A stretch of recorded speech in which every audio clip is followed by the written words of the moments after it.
The hope of everlasting love and loyalty can be enthralling, especially when you've never had it before. She was pretty much abandoned by her parents, her siblings, the system. He was the only one truly by her side, and she loved him. But an unexpected betrayal can take even the most perfect relationship down a dark and twisted path. One morning, it all kind of went to hell in a handbasket. There's a heated argument between the two. There's a struggle over the knife. It looks skeletal to me. I was shocked more than anything. I couldn't believe it. That's when everything really took a drastic turn in the case. She felt that she had his back. I think in her mind, she hoped he would do the same for her. When you're afraid of losing the one who is stuck by your side, you just might lose it all. I think that really kind of sent her over the edge. She, in her mind, did what she had to do.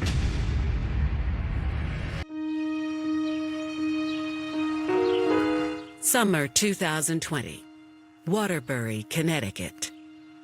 2 hours north of New York City, Waterbury is Connecticut's own little melting pot. It's a city with lots of generational presence here, but it's also been a city that's been very welcoming and inclusive of people coming from other countries. On Monday, July 13th, residents in this diverse city are enjoying a warm summer afternoon when the Waterbury Police Department receives an urgent 911 call. Waterbury Police, how can I help you? Yes, I'm calling because we can't get hold of my friend.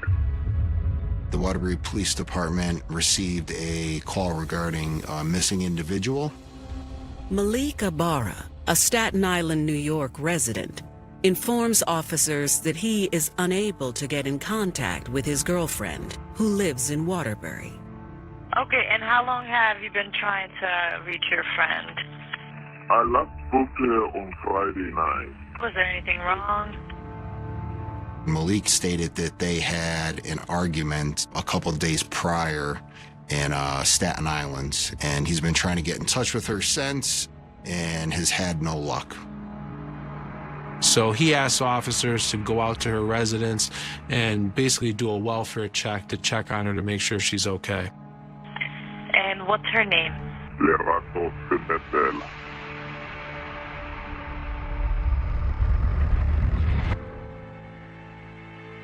Lerato Rachel Sabatella was born in July 1987 in a small town in South Africa. From an early age, she loved helping and caring for others. Lerato means love, and that's what Rachel was. She was love. Rachel was beautiful inside and out. In 2012, at the age of 25, Rachel moves to the United States for a job opportunity and to further her education. While overseas, Rachel always remained in communication with her parents. Everything that Rachel did was because she wanted to make her parents proud. Rachel eventually found a job in New York City as a live-in nurse's aide and worked in Staten Island. Rachel was very patient. Her clients had a lot of difficulties, so she was more like a friend or like a family taking care of another family member. She never treated it like a job. Rachel's job often meant she'd spend long periods of time away from home. She was a CNA, and she pretty much traveled around the area helping patients in need, oftentimes staying there with them in their homes while they recuperated.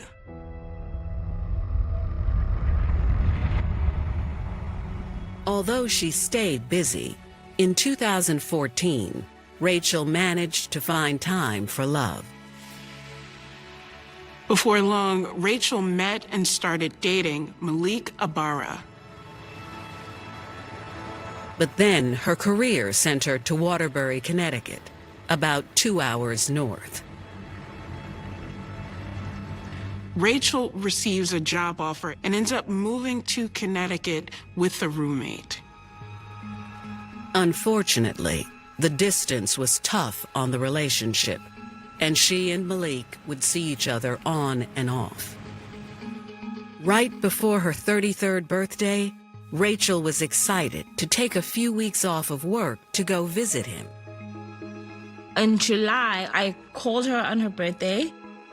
She said she's going to New York to spend time with Malik. I was like, oh, that's great. I'm really glad that you guys are fixing things and, it sounds like it's all going well. And she was like, yeah.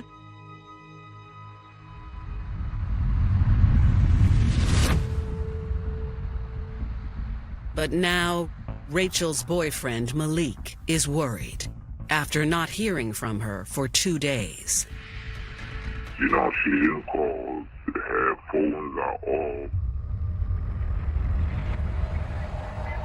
Waterbury officers head to Rachel's apartment to check on her. And there's no answer at the door. They spoke to a couple neighbors. The neighbors didn't report anything out of the ordinary. The officers then attempt to call Rachel's phone several times, but it goes straight to voicemail. The officers used a building super to get into the apartment, to check the apartment. When they were inside, they didn't notice any signs of disturbance at the time. We also learned that Rachel was a home health aide individual who would spend long periods of time away from her apartment. We did speak with her place of employment. Nobody really had heard from her for a few days, so it wasn't necessarily out of the ordinary. Erring on the side of caution, they put her in the NCIC system as missing. Over the next few weeks, officers receive more concerned calls from Rachel's friends and family, who are also unable to contact her. What got me really worried was that Rachel's mom cannot contact Rachel. So that's when I knew that something is not right.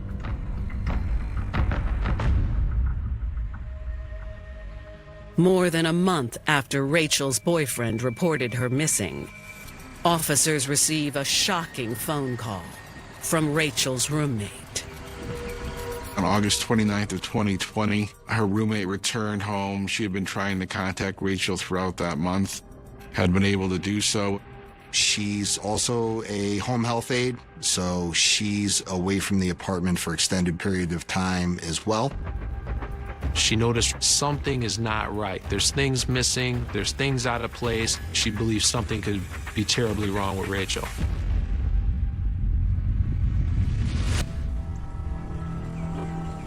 August 2020. It's been a month since Rachel Sabatella's boyfriend, Malik Ibarra, filed a missing persons report on her, and police did a welfare check. Now, Rachel's roommate has returned to their Waterbury, Connecticut apartment and called police after a troubling discovery. That she had some cleaning supplies that were missing, and there was a mop missing as well. When she went to do some cleaning, what immediately caught her attention was an area underneath the kitchen sink. It had a substance there that appeared to be blood to her.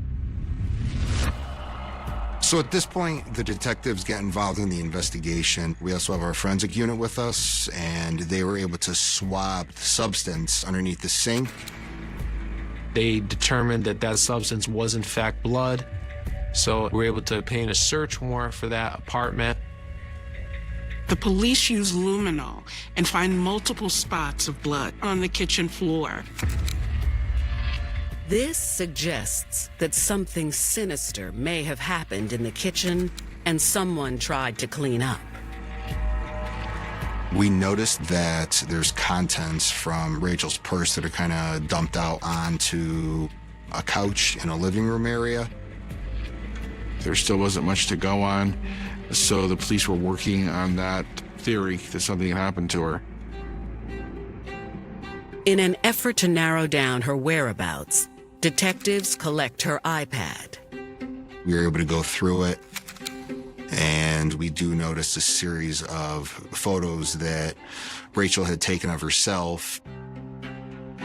Rachel must have recently gotten her nails done and posted a photo of a unique colored nail polish she had on her nails. They also find on her iPad that she had hired a ride from Staten Island to Waterbury the night Malik last saw her. So we were able to confirm that she did make her way back to the city of Waterbury. Investigators request her cell phone records and those of her boyfriend Malik Ibarra as well. That last person who talked to her was obviously Malik, had gotten into a verbal altercation with her prior to him reporting her missing, so that's where our focus was shifted at that point. When Malik's phone records come in, detectives are in for a shock. We were able to determine from Malik's cell phone records that he never left New York. He remained in New York, never came to Waterbury.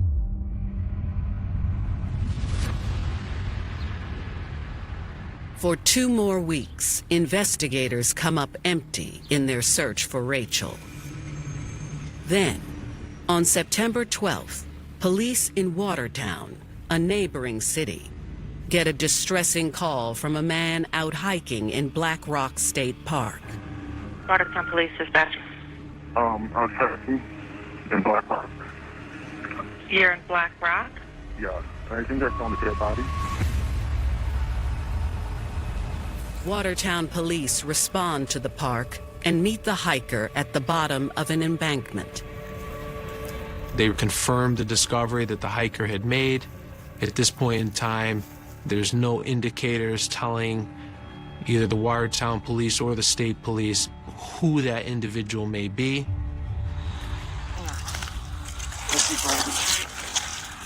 Oh, yeah. It looks skeletal to me. It definitely appears to be a human. We got a shirt. We got a body cavity over here. Feet tied up. And it looks like it's been a broken hand. They're aware that we're also working a missing persons case. So they contact us. Members of the Waterbury Police Detective Bureau respond out to that scene as well. Waterbury investigators see the body is wrapped in a series of blankets and black trash bags with red ties. The body was badly decomposed. It's really just skeletal remains. There was nothing really identifiable on the body itself. But there is a shirt and pink bra around the rib cage, suggesting the remains are of a female. I don't see a head. I don't see a head, sir. But right there next to the body were very distinctive fingernails, the same fingernails that were seen in a photograph that Rachel had taken of herself on her iPad. So obviously he immediately thought that this could be Rachel there. They call in cadaver dogs, and they locate the skull in the same general area. Those remains were then sent to the state medical examiner's office where an autopsy was conducted. The next day, through DNA, the remains are confirmed to be Rachel. The medical examiner believes Rachel was killed months earlier, and the head was removed post-mortem, likely by animals. The body is so badly decomposed that the medical examiner can't be for sure, but he believes that the body was stabbed multiple times in the torso. He finds injuries to the diaphragm, and using the clothing that is still on her, he finds at least 18 stab holes. Seeing how many times Rachel was stabbed, it's no secret that was a crime of passion. There was some serious anger that went into that crime. To investigators, the killer is likely someone that knew Rachel well. The samples from the blood that were under the sink, those were eventually compared to another DNA profile of Rachel, and it came back to be the same blood. Detectives are now confident that she was killed in her own apartment, and then her body was dumped at Black Rock Park. And that became a full-fledged murder investigation. We really had to hit the ground running to determine what happened to her.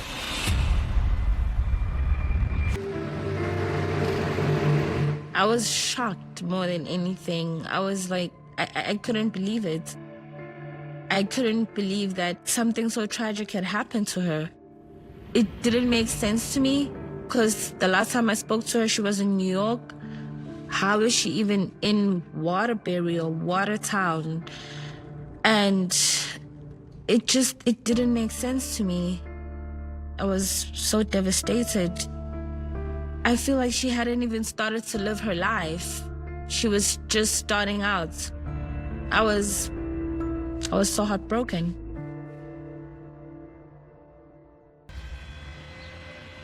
Police in Watertown, Connecticut, have just found the decomposed remains of Rachel Sabatella. 2 months after her boyfriend Malik Ibarra reported her missing. The medical examiner identifies at least 18 stab wounds.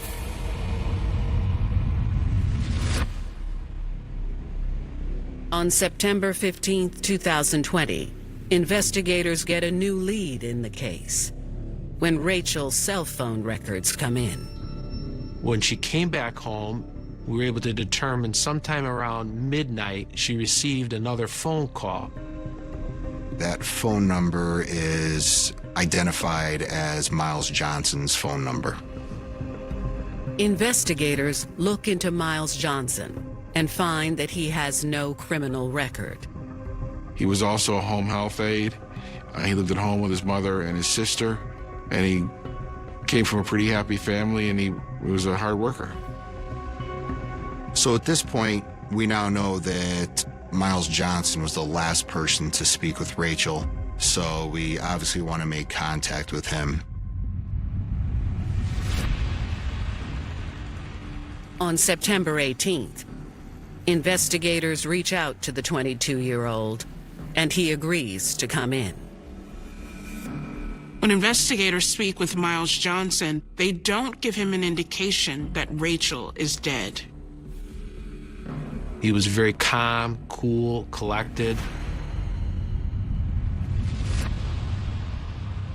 Miles says he met Rachel in 2018 when they worked together. He tells us that he currently has a girlfriend, but he's also been in a dating relationship with Rachel as well. He started off as co-workers, and then the relationship at work eventually turned sexual, and they have been dating for a period of time.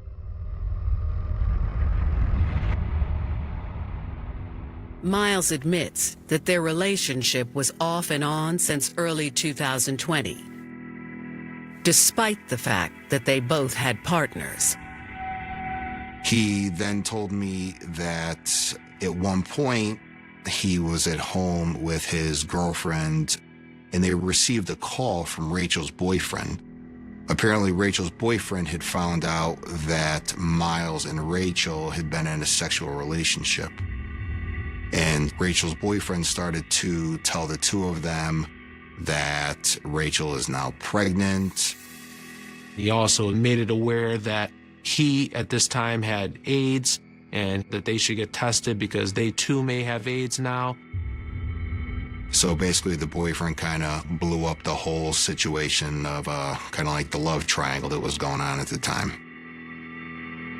So all these things make a recipe for the most important key element, which is motive. Miles tells detectives that after that, he decided to end the relationship with Rachel But the two agreed to remain friends. So when we did confront him about that phone call at midnight with Rachel, he did acknowledge making the call, but he just said it was very brief. She sounded distraught, and the phone call ended basically immediately. He says he hasn't heard from her since, but has been getting texts from friends about her missing. He does not admit to having any involvement in her disappearance. In fact, he says he was with his girlfriend, 23-year-old Cassandra Nazario, that weekend.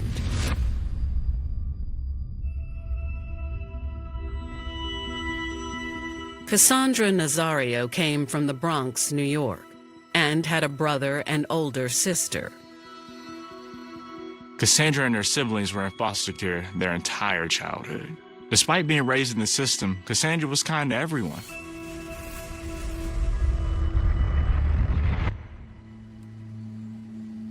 Then, in 2006, Cassandra's aunt moved the children to foster care in Waterbury, Connecticut. But eventually, Cassandra and her siblings were separated, leaving her on her own in her group home. She was pretty much abandoned by her parents, her siblings, the system, essentially. But Cassandra never let this bring her spirits down.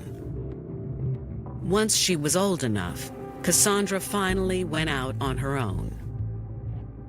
She had her own apartment, she had a job, and she always wanted to be in a field where she could help people and help animals.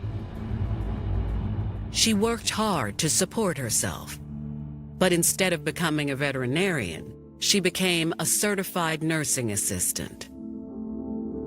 While her professional life was soaring, Cassandra's love life was far behind.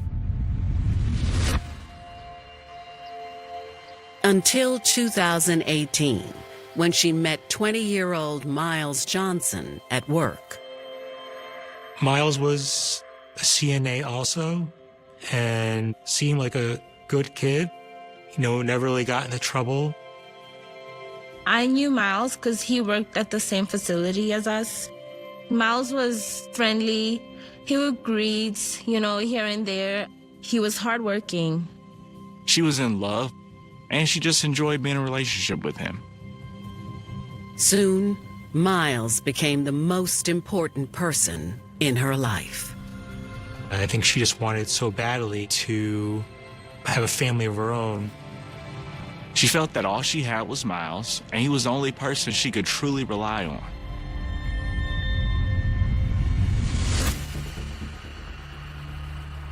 Now, Waterbury police are looking into her boyfriend for murder, since he was the last person to speak with Rachel. So once we get done with that interview, we also applied for a search and seizure warrant for Miles's phone records and his location at the time. And when we received his phone records, that's when everything really took a drastic turn in the case.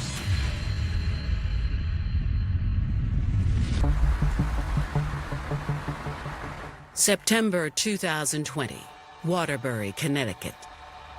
Detectives investigating the brutal stabbing murder of Rachel Sabatella suspect Miles Johnson.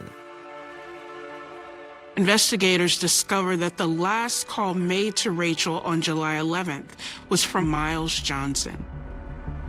He admits to the sexual relationship with Rachel. And he explains to us that Malik was able to reach out to him and his girlfriend, where now this relationship gets brought to light. It's out of the bag now. And that's when investigators get their biggest lead yet, from his cell phone. We were able to track his location, where he was on that night in question. Detectives see that Miles's phone was in the direct vicinity of Rachel's apartment on July 11th, even though he says he was nowhere near the area.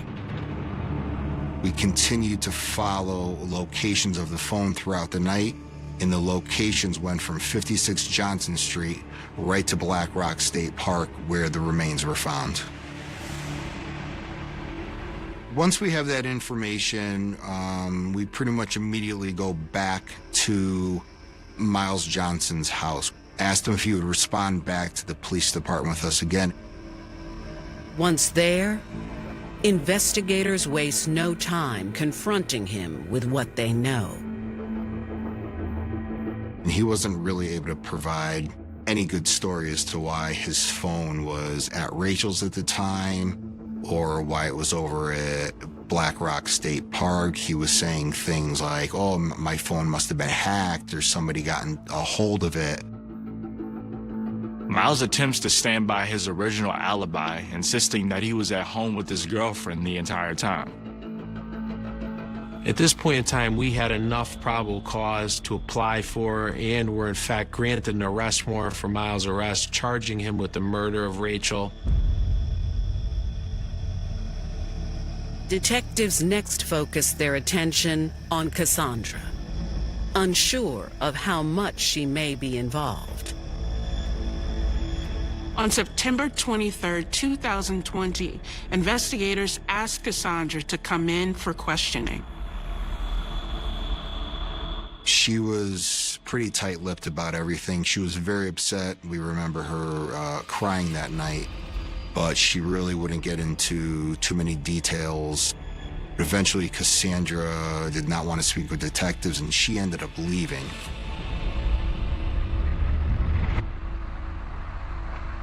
In search of physical evidence, the next day, detectives search Miles's home.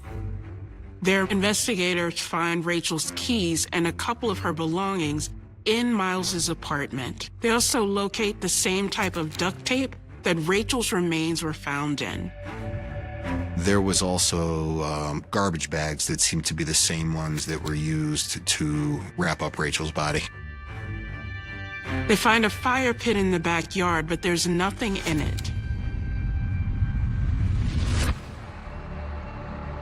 After wrapping up their search, investigators return to the station, only to encounter an unexpected surprise.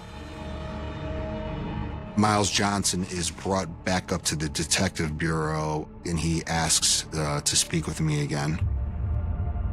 He provides investigators with a very bizarre depiction of what went on that night, but claims he actually wasn't the one who killed Rachel. He essentially put the blame on Cassandra, that she was the one that went in there and killed Rachel. Miles claims that when Cassandra learned of the affair, he was consumed by guilt and decided to end his relationship with Rachel once and for all. He stated that that evening he wanted to go to Rachel's apartment and kind of talk things out with her. Cassandra came for the ride as well, but Miles was the only one that entered the apartment.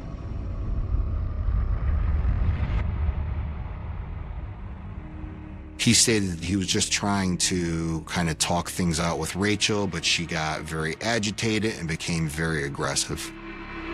He admits that there's a heated argument between the two, where at some point Rachel grabs a knife. There's a struggle over the knife. And then Rachel ends up getting stabbed in the neck. But the way he describes it, he kind of acts it out physically as if she kind of plunges the knife into her own neck. At this point, Miles says he panics. He believes that Rachel probably could have been saved and taken to the hospital. But at this point, Cassandra comes into the apartment.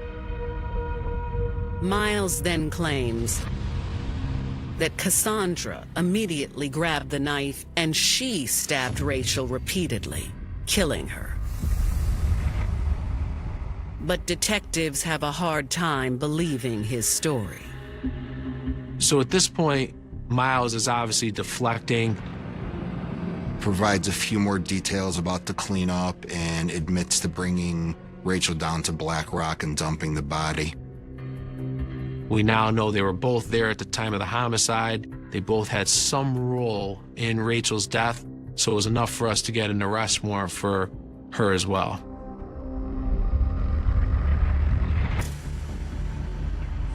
Later that day, investigators bring Cassandra in. We informed her that she was under arrest. Detective Brownell was able to explain to her, how we got to her at this point, where this information came from, and she was quite shocked. During Cassandra's first interview, it was clear that she was trying to protect Miles in some capacity. But once she realized that Miles was trying to put the murder on her, she immediately got very angry and basically said that I'm not going down for him. Her mindset immediately changed, and she felt that if he's going to tell on her, it's now her time to say exactly what happened.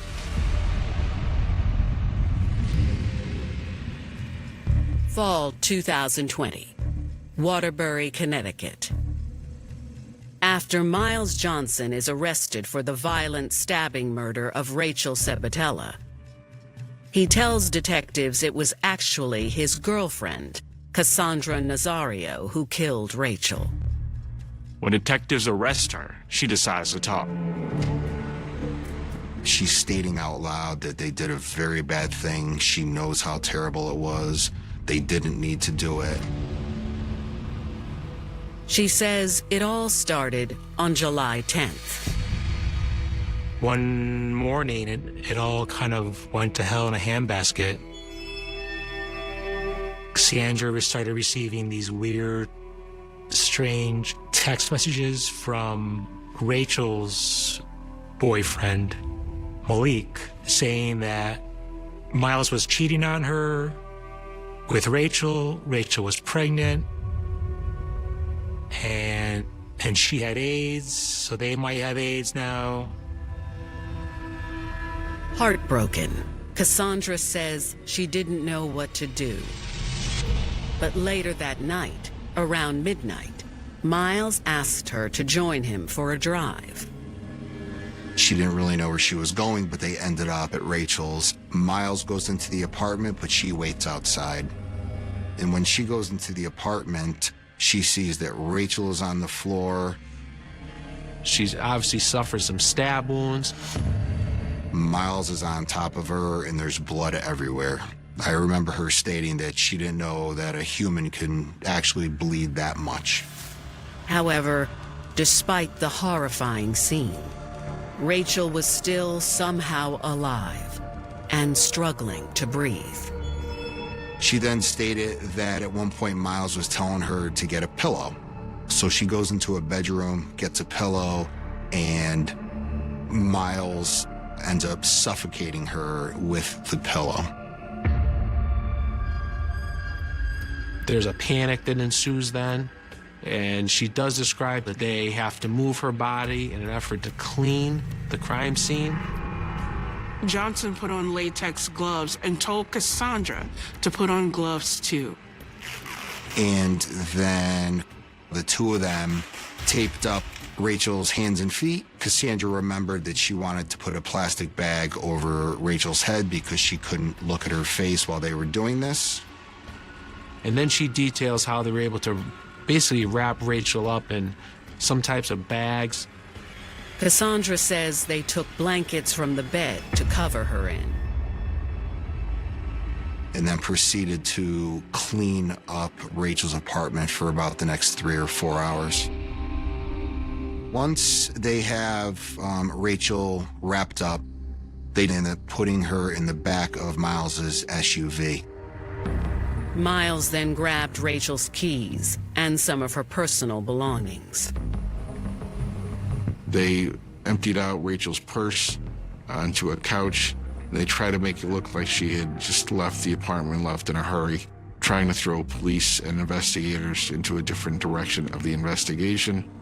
They drive her to Black Rock State Park, where in the area of a guardrail, she describes how Miles pushes her down a little embankment. From there, the two get back into the vehicle, and once they're back at Miles's residence, She describes how there's a fire pit in the backyard and they took all their clothing and some of the items they used and ended up burning it in that fire pit. However, Cassandra doesn't know what Miles did with the murder weapon. So at this point, now having the version of events that she'd provided, we felt more likely that those were probably the truest events that actually occurred. Cassandra appears very remorseful. She knew that they had done something horrific, and she really wanted to do everything she could at that moment to make it right. And I believed her. Miles Johnson and Cassandra Nazario are both charged with the murder of Rachel Sabatella. They are also charged with burglary and tampering with evidence. With these charges, they each could receive more than 100 years in prison. Prosecutors working the case offer them both a plea bargain, but Miles turns it down. Cassandra, on the other hand, agrees to cooperate. She wanted to enter into a plea bargain where she would testify against Miles Johnson. We did what's called a proffer, where what they say in there can't be used against them. The incentive for them is to be completely truthful. Cassandra shocks them with the final version of what really happened. She had indicated that she had been far more involved in the murder than we had known. Cassandra came from a really difficult background where she and her siblings had felt abandoned early in their lives. And now through this one crime, there are multiple families that have now been permanently harmed by that bad decision of Cassandra allowing her love for Miles to get in the way of making a decision that could have kept Rachel alive. Cassandra may have gone along with the plan because she loved Miles, and she had come from a place of abandonment and brokenness, and Miles may have used that to his advantage. Spring 2023, Waterbury, Connecticut. Just as Miles Johnson and his girlfriend, Cassandra Nazario, are headed to trial for the murder of Rachel Sabatella, Cassandra attempts to work out a plea deal with prosecutors. In exchange for her cooperation, and since she wasn't the one wielding the murder weapon, Cassandra is offered a reduced charge of manslaughter. After accepting these terms, Cassandra once again enters the interrogation room. But no one is ready for what she says next. She had indicated that she had been far more involved in the murder than we had known. So the morning that Rachel's boyfriend had contacted Miles Johnson and Cassandra Nazario, there was a discussion, an argument between Cassandra and Miles. Obviously, it was upsetting to get that phone call from Malik about the affair, the pregnancy, the AIDS. You know, it was a shock to them. And Miles was upset with Rachel. Cassandra told the state that Miles said something to the effect, "This has to die," and that was when the plan was set in motion. They go to 3 different stores. They buy black clothes to wear. They buy the knife that was used to kill her. Cassandra claims they then went to Rachel's apartment. Miles went into the apartment. First, Cassandra had waited outside.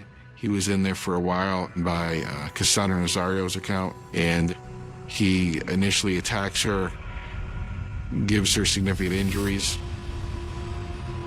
Cassandra says when she entered, she saw Rachel on the floor with a knife in her face. But she was still making verbal sounds, and Miles Johnson told her to stab her. She really stated that she felt very betrayed by Miles. She felt that she was a very good girlfriend to him, really did whatever he wanted, and he repays her by having a sexual relationship behind her back. So I think that really kind of sent her over the edge. She kind of jumps into this murder with 2 feet.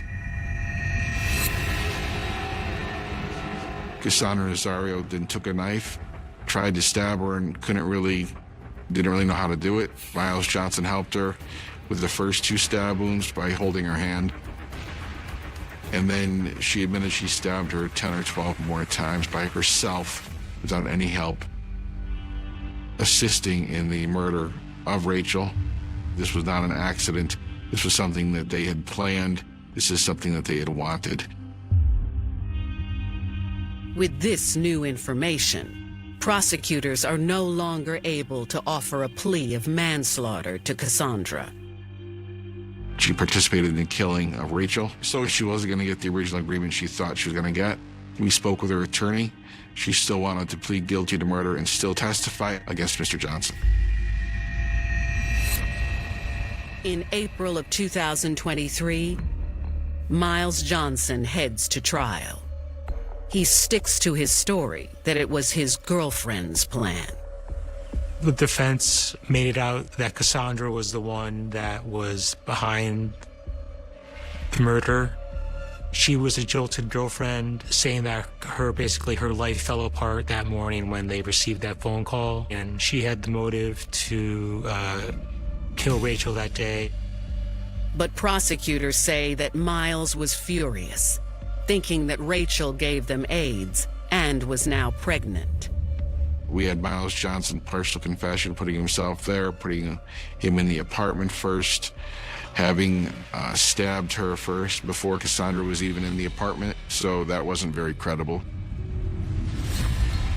They explain that Cassandra likely went along with it because Miles had control over her. We can only assume that her only option and only thought was to get rid of Rachel in order to keep her relationship with Miles, and she, in her mind, did what she had to do. Cassandra testifies and tells the jury the same events. Malik also testifies and admits that the pregnancy and AIDS story wasn't true. Rachel's boyfriend made it very clear he was very upset at himself for the messages he sent in anything he had done to set Miles Johnson and Cassandra Nazario on this path to Rachel's death. On April 20th, 2023, Miles Johnson is found guilty of the murder of Rachel Sabatella. 3 months later, the judge gave him 55 years in prison, and it's a full sentence. He has to serve every day of that. On August 14th, 2023, Cassandra also receives her sentence. Cassandra Nazario pled guilty to murder and received a sentence of 25 years, the mandatory minimum for her cooperation in testimony against Miles Johnson. He's alive, he's serving time, yes, but it's not justice enough for me. Cassandra just getting 25 years, it's not fair. She'll be out when she's like 50-something. Cassandra took away Rachel's life forever. Cassandra Nazario is scheduled to be released in 2045. It was probably fair, only because we all felt strongly that Miles was the driving force. He was, in fact, the actual killer. We can't dispute or discount or forget the fact that she had a role in that crime. But she quickly learned that standing by her boy. The stained glass of St. Jude's Parish in South Boston does not filter the winter light. It fractures it, casting long, crimson pools across worn oak pews where secrets are whispered but never truly confessed. For over 30 years, this neighborhood prided itself on two unshakable, foundational truths: an ironclad code of community silence and the immaculate public reputation of Deacon Thomas Byrne, a man whose gentle hands blessed the sick, guided the youth, and buried the dead. But the cobblestones of this old city are built over cold grease and deep blood, and beneath the heavy fragrance of frankincense lay a terrifying truth that would violently, permanently dismantle the very soul of the community. In the freezing, bleak winter of 1995, South Boston was a tight-knit enclave where outsiders were met with hard stares, a territory where backyard gates were locked only when the savage winter gales rolled in from the Atlantic. That illusion of insulated sanctuary collapsed on a jagged Thursday morning when a sanitation crew, lifting a rusted industrial dumpster in an alleyway just 3 blocks from the parish precinct, discovered a plastic container wrapped in multiple layers of heavy-duty packing tape.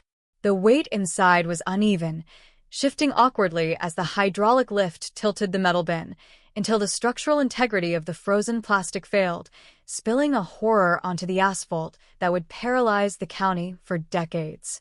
It was the torso of 24-year-old nursing student Clara Vance, a young woman who had vanished without a trace less than 48 hours prior after finishing her late-night shift at the Boston City Hospital.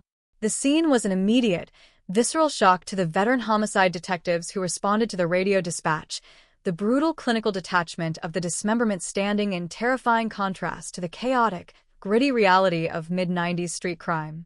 There was absolutely no blood trail leading into the alley, no signs of a desperate struggle against the wet brick walls, and no discarded weapons left in the immediate vicinity of the recovery site. The killer had operated with a chilling, surgical precision, executing a calculated disposal strategy that suggested a deep familiarity with anatomical structures and an absolute, terrifying lack of human empathy. Investigators immediately established a strict perimeter, their flashlight beams cutting through the gray morning fog as the first ripples of absolute panic began to radiate outward through the tight-knit Irish Catholic neighborhood. Neighbors gathered behind the yellow police tape, their breath pluming in the freezing air, staring into the narrow alley where the flashing blue cruisers cast long, distorted shadows against the damp brickwork. Clara Vance was known to everyone in the district as an angel of mercy, a devout volunteer who spent her rare free hours coordinating the church's food pantry, making the sheer, unbridled malice of her destruction completely incomprehensible to those who knew her smile. The initial forensic sweep of the frozen asphalt yielded frustratingly little. The sub-zero temperatures had hardened the ground into an iron plate, preventing the retention of any shoe impressions, tire tracks, or transient biological fluids that might lead back to a suspect. Yet, just inches beneath the edge of the industrial dumpster, partially shielded from the gathering sleet by a discarded cardboard box, lay a single, intact clue that seemed completely out of place in the filthy alleyway. It was a pristine, silver-plated pocket watch, its glass face cracked down the center, the internal gears frozen at exactly 2:14 a.m. In 1995, before the advent of automated digital forensics and modern forensic intelligence networks, a cracked pocket watch was viewed not as an immediate pathway to an arrest, but as an anonymous piece of transient property, easily lost by any passerby in a bustling urban environment.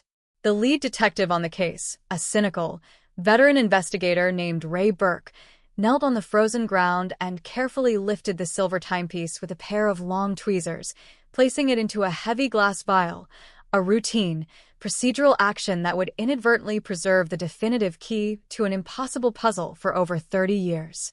At the time, the department's focus was entirely consumed by the human element, launching a desperate, aggressive dragnet through the bars, docks, and tenements of South Boston, demanding timelines and cross-referencing alibis under the harsh fluorescent lights of the interrogation rooms.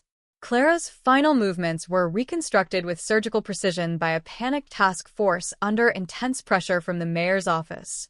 She had signed out of the hospital pavilion at exactly 11:45 p.m. on Tuesday night, her heavy canvas backpack slung over her shoulder as she walked toward the MBTA transit station under a flickering, amber street lamp.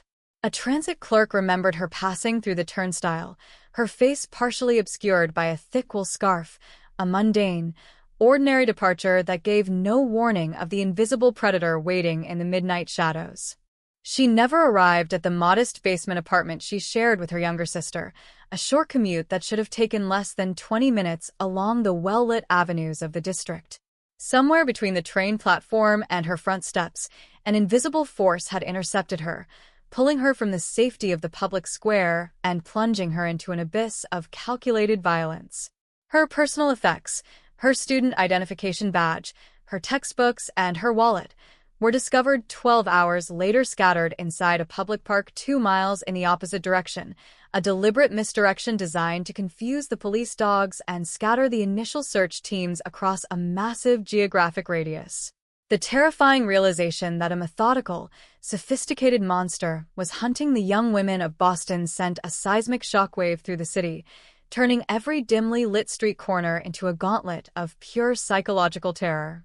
Hardware stores completely sold out of deadbolts and pepper spray within 48 hours, and the once vibrant nighttime social fabric of the neighborhood vanished entirely, replaced by bolted windows, drawn curtains, and a toxic, suffocating mutual suspicion that tore at the bonds of lifelong friendships. Detective Burke spent the first 72 hours without a single hour of sleep, his desk buried under a mountain of anonymous tips that led uniformly to dead ends, false accusations, and the bitter, exhausting realization that they were chasing a phantom who left no footprints in the snow. The atmosphere in the precinct became increasingly desperate as day after day went by without a viable lead, the pressure from the community building into a furious demand for answers. Detective Burke walked the length of Broadway night after night, staring into the faces of the locals huddled under the neon signs of the pubs, wondering if the eyes looking back at him belonged to the man who had torn Clara's life apart. The neighborhood's vaunted code of silence, usually weaponized against outside law enforcement to protect small-time bookies and dock thieves, had backfired catastrophically.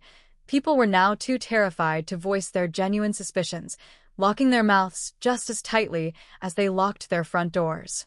Rumors rippled through the alleys like wildfire, pointing fingers at transient sailors, short-haul truck drivers, and hospital patients, yet every lead evaporated under the cold, clinical scrutiny of the investigation. The silver pocket watch sat in its glass container on the high shelves of the evidence locker, its cracked face a silent, mocking testament to the limitations of 20th-century policing. The initial media frenzy, which had screamed with sensational headlines about the alleyway horror, slowly began to lose its momentum as the bitter winter dragged into a gray, frozen spring. The budget for the task force was quietly reallocated to combat an influx of narcotics trafficking, leaving Detective Burke with a shrinking team and a mountain of unresolved transcripts. The weight of the failure pressed heavily on Burke's shoulders. He had known Clara's family for years, had seen her grow up in the shadow of the parish, and the sight of her empty chair at the Sunday Mass was a constant, stabbing reminder of an unfulfilled obligation. He would sit in his office long after the shift ended, turning the pages of the case file until the corners turned soft, staring at the photographs of the industrial dumpster, looking for the one detail, the one anomaly that they might have missed in the initial rush. But the case was stone cold, its trail swallowed by the slush and ice of a Boston winter, leaving behind a permanent scar on the memory of the town. For years, the mention of Clara Vance's name would cause a sudden, uncomfortable hush to fall over any conversation in the neighborhood taverns, an unhealed wound that reminded everyone that a monster had walked their streets, executed a masterpiece of calculated violence, and stepped back into the crowd entirely untouched by the hand of the law. Part 1.5.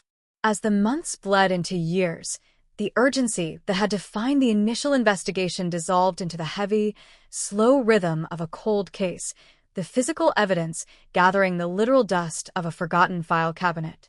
The turn of the decade brought new crises to the city, new crimes that demanded the immediate attention of the Homicide Division, pushing the Vance file further back into the shadows of the archive room.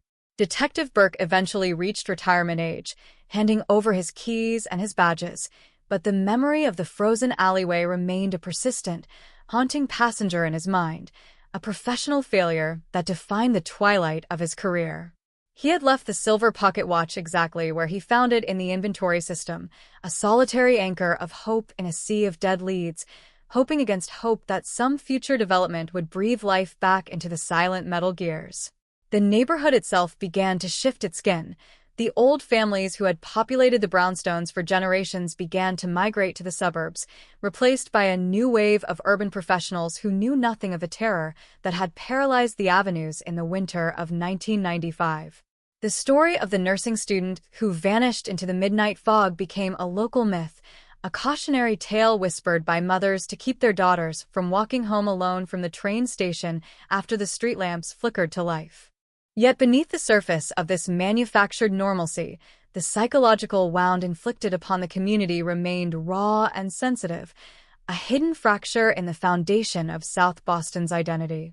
Every year on the anniversary of the discovery, November 14th, a small group of Clara's classmates would gather near the parish courtyard, lighting small white candles that flickered weakly against the freezing wind, their quiet presence a silent protest against the passage of time and the complacency of justice. Deacon Thomas Byrne was always there to lead them in prayer, his deep, comforting voice a soothing balm to their enduring grief, his presence a symbol of the church's unyielding support for the brokenhearted.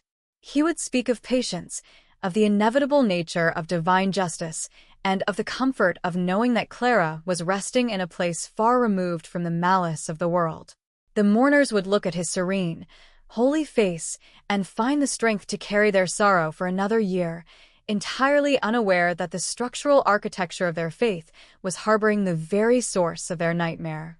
The transition into the mid-2000s marked the absolute limit of what traditional detective work could accomplish in the Vance case. Every witness had been interviewed multiple times, every historical lead had been thoroughly exhausted, and the paper files had become brittle with age.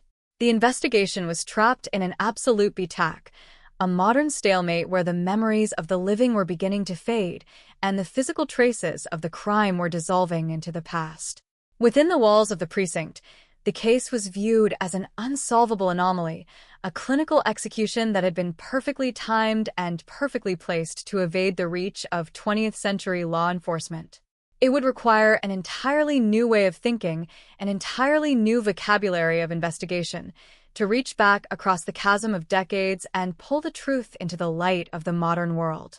The silver pocket watch remained suspended in its glass vial, a silent, mechanical witness waiting for a generation of detectives who would speak the language of molecules and genetic sequencing rather than shoe leather and informant tips.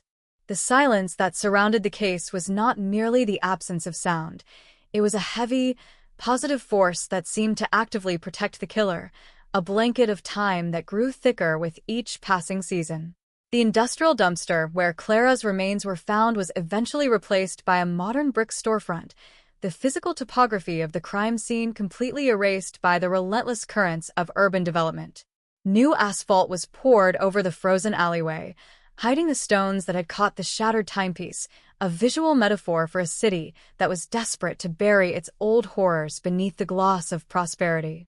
But justice is an unyielding, patient hunter, and the microscopic signature left behind inside the gears of that silver watch was more durable than the brick, the stone, or the decades of silence that thought they had won the war against memory. The tactical evolution of a deep, cold homicide investigation, moving smoothly from the silent, abstract realm of genetic database algorithms into the real-world, high-stakes domain of physical surveillance, demands a level of operational patience and meticulous precision that borders on the clinical. In the damp, early morning hours of March 2026, the case against Deacon Thomas Byrne entered this critical, delicate phase, transforming the tight-knit residential streets surrounding St. Jude's Parish into a silent, hidden theater of surveillance. The objective handed down to the Specialized Undercover Unit by Detective Aaron Lynch was clear, absolute, and legally unyielding. They were to secure a fresh, unpolluted, and legally admissible sample of Byrne's biological material through a process known in constitutional law as abandoned DNA. Under the governing legal precedents of the state, any physical item discarded by a suspect in a public space, completely free of police coercion or direct contact, is considered legally abandoned, stripping the individual of their expectation of privacy and allowing law enforcement to seize the item without a formal search warrant.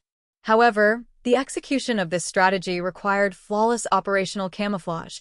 If Byrne felt even a flicker of suspicion, if he noticed an unfamiliar vehicle lingering a moment too long or spotted a recurring face on his daily walk, he could easily alter his behavior, destroy his trash inside the safety of the parish house, or vanish entirely into the vast American interstate system, destroying a 30-year march toward justice in a single moment of panic.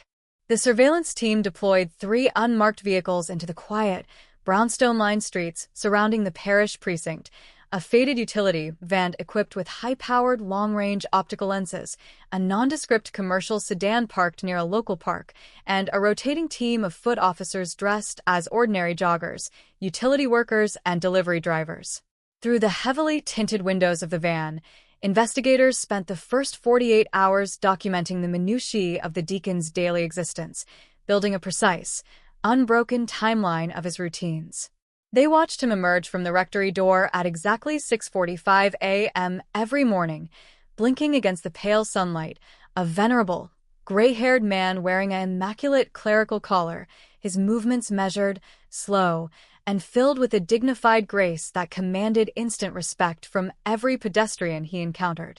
To any casual observer, he was the absolute personification of benign, selfless holiness, a spiritual pillar of the community who spent his mornings meticulously opening the church doors, waving politely to neighbors walking their children to school, and reading local charity reports on his porch while sipping from a ceramic travel mug. The contrast between this picture of serene, pastoral tranquility and the graphic, horrific crime scene photographs pinned to the whiteboard back at the Boston headquarters was deeply unsettling to the detectives inside the van. It was a vivid, sickening demonstration of a predator's ultimate victory, the ability to commit an act of absolute, devastating butchery and then simply turn it off, retreating completely into the camouflage of an ordinary holy man for over 3 decades while his victim's family withered in the agonizing vacuum of the unknown. The breakthrough opportunity materialized on the 4th morning of the operation, a crisp Tuesday that carried a biting wind from the Atlantic coast. At exactly 10:15 a.m., Byrne locked the side door of the rectory, stepped carefully down the concrete steps, and began a slow, measured journey down the sidewalk toward a bustling commercial strip mall located 2 blocks away, a routine he maintained several times a week to visit a popular neighborhood bakery and coffee house called the Daily Loaf. 2 undercover officers, a veteran surveillance expert named Davis and a younger female detective named Miller, coincidentally sharing the last name of the original 1984 investigator from the team's previous cases, immediately moved into position, tracking his progress from a safe distance before entering the establishment just 2 minutes after the suspect. The interior of the bakery was warm, filled with a comforting, heavy sense of fried bacon, burnt espresso, and fresh pastry. The ambient noise is steady, dense tapestry of clinking mugs, morning news broadcasts, and casual local gossip, an ordinary, comforting slice of Boston life serving as the backdrop for a calculated trap for a killer. Byrne took his customary seat on a padded stool at the far end of the long laminate counter, greeting the counterman by name, his voice a low, raspy drawl that betrayed no hint of the dark secrets locked inside his chest. Detective Miller, dressed in casual gym attire and appearing completely absorbed in her smartphone, calmly walked down the aisle and took a seat just 2 stools away from him, leaving a single empty seat between them as a buffer, while Detective Davis occupied a booth near the front entrance to monitor the exit. Miller ordered a black coffee, her peripheral vision locked onto the suspect's hands, weathered, heavily wrinkled hands with thick, calloused fingers that had once, 31 years prior, possessed the terrifying physical strength and surgical determination required to disassemble Clara Vance. She watched with a hyper-focused intensity as the waitress placed a white porcelain cup of steaming coffee in front of Byrne, his hands wrapping around the ceramic handle as he engaged in an earnest discussion about a local youth shelter with a church volunteer who had joined him. Every time the old man reached out, his fingers wrapping around the handle, his lips pressing firmly against the rim of the cup to take a sip, he was leaving behind thousands of fresh, invisible epithelial skin cells, a modern biological signature that would either vindicate his decades of service or condemn him to a prison cell for the rest of his natural life. The tension inside Miller's chest was suffocating, a rapid, pounding pulse that she had to carefully conceal behind a mask of total boredom as she casually scrolled through her phone. She knew that the entire weight of the 30-year-old case, the unfulfilled promises made to Clara's family, and the decades of collective community trauma in South Boston were now balanced on the rim of that white ceramic cup. The operation required absolute, unhurried patience. She could not touch the mug while Byrne was still in the building, nor could she appear too eager to seize the seat the moment he vacated it, as the diner staff were highly attentive and might routinely clear and wipe down the counter before she could intervene.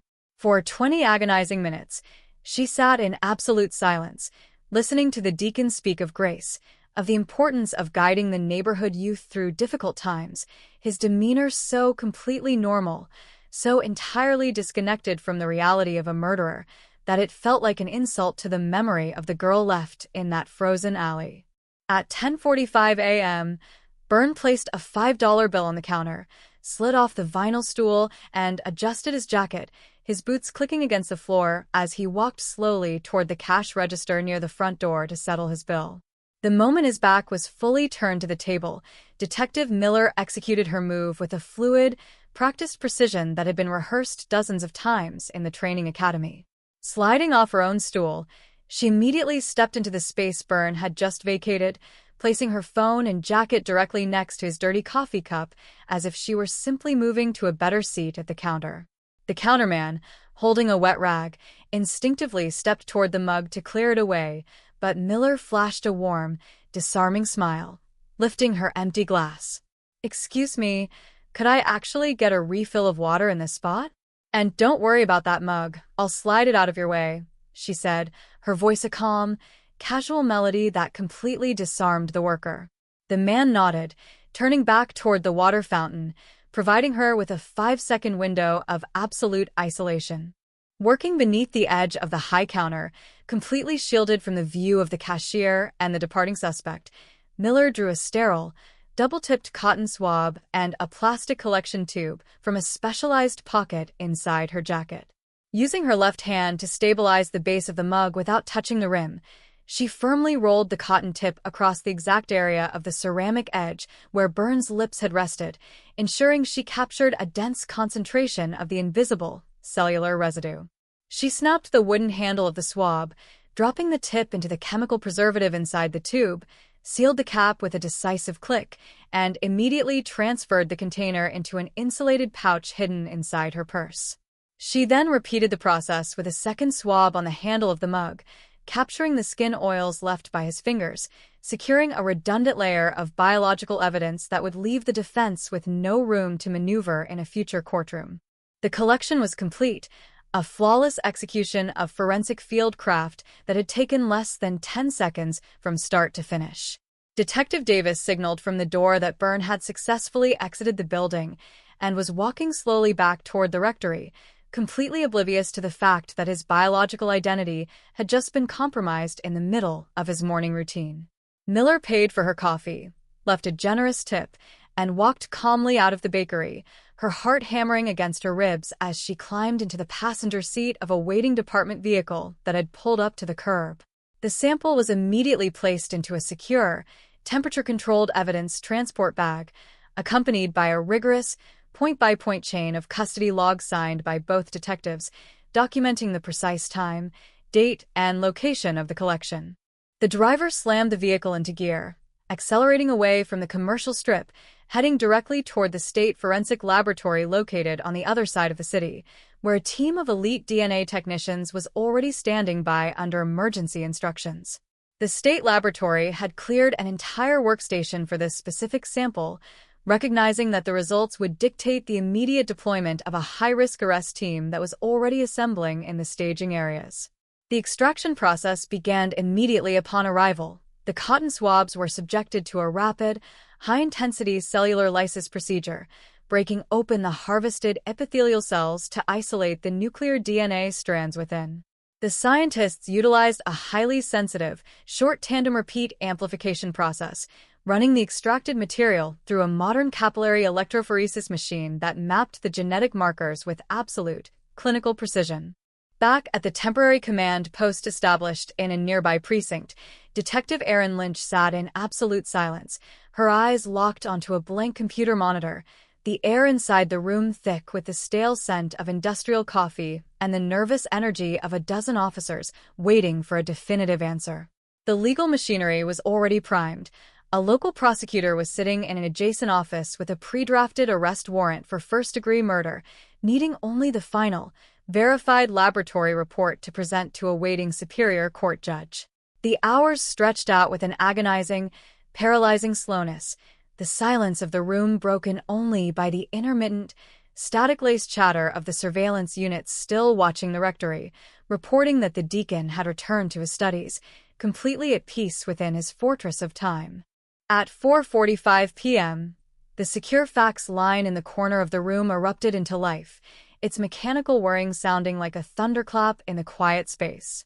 Lynch stood up, her fingers trembling slightly as she pulled the high-resolution data sheets from the tray, her eyes skipping past the technical jargon and the complex statistical tables straight to the final, bolded conclusion at the bottom of the page.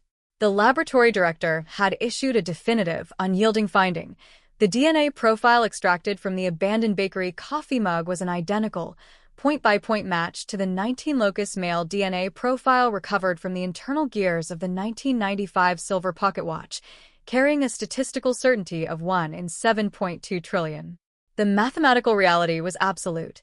The phantom who had haunted South Boston, the monster who had left Clara Vance's remains in a frozen alleyway, was officially, legally identified as the respected permanent deacon of St. Jude's Parish. Lynch turned toward the assembled tactical officers, her face hardening into an expression of absolute, grim resolve. She lifted the report, her voice carrying a resonance that sent a shiver through the room. "We have a match, people. The DNA is an absolute lock. The judge has signed the warrant. Let's go bring him in." The room erupted into sudden, highly coordinated motion as tactical gear was adjusted, body armor was secured, and the final briefing for the dawn raid was initiated. The long, 30-year BTAC was over. The science had done its work, transferring the battlefield from the microscopic world of cellular data back into the physical world of steel handcuffs, flashing lights, and absolute, uncompromising justice. Part 3.5.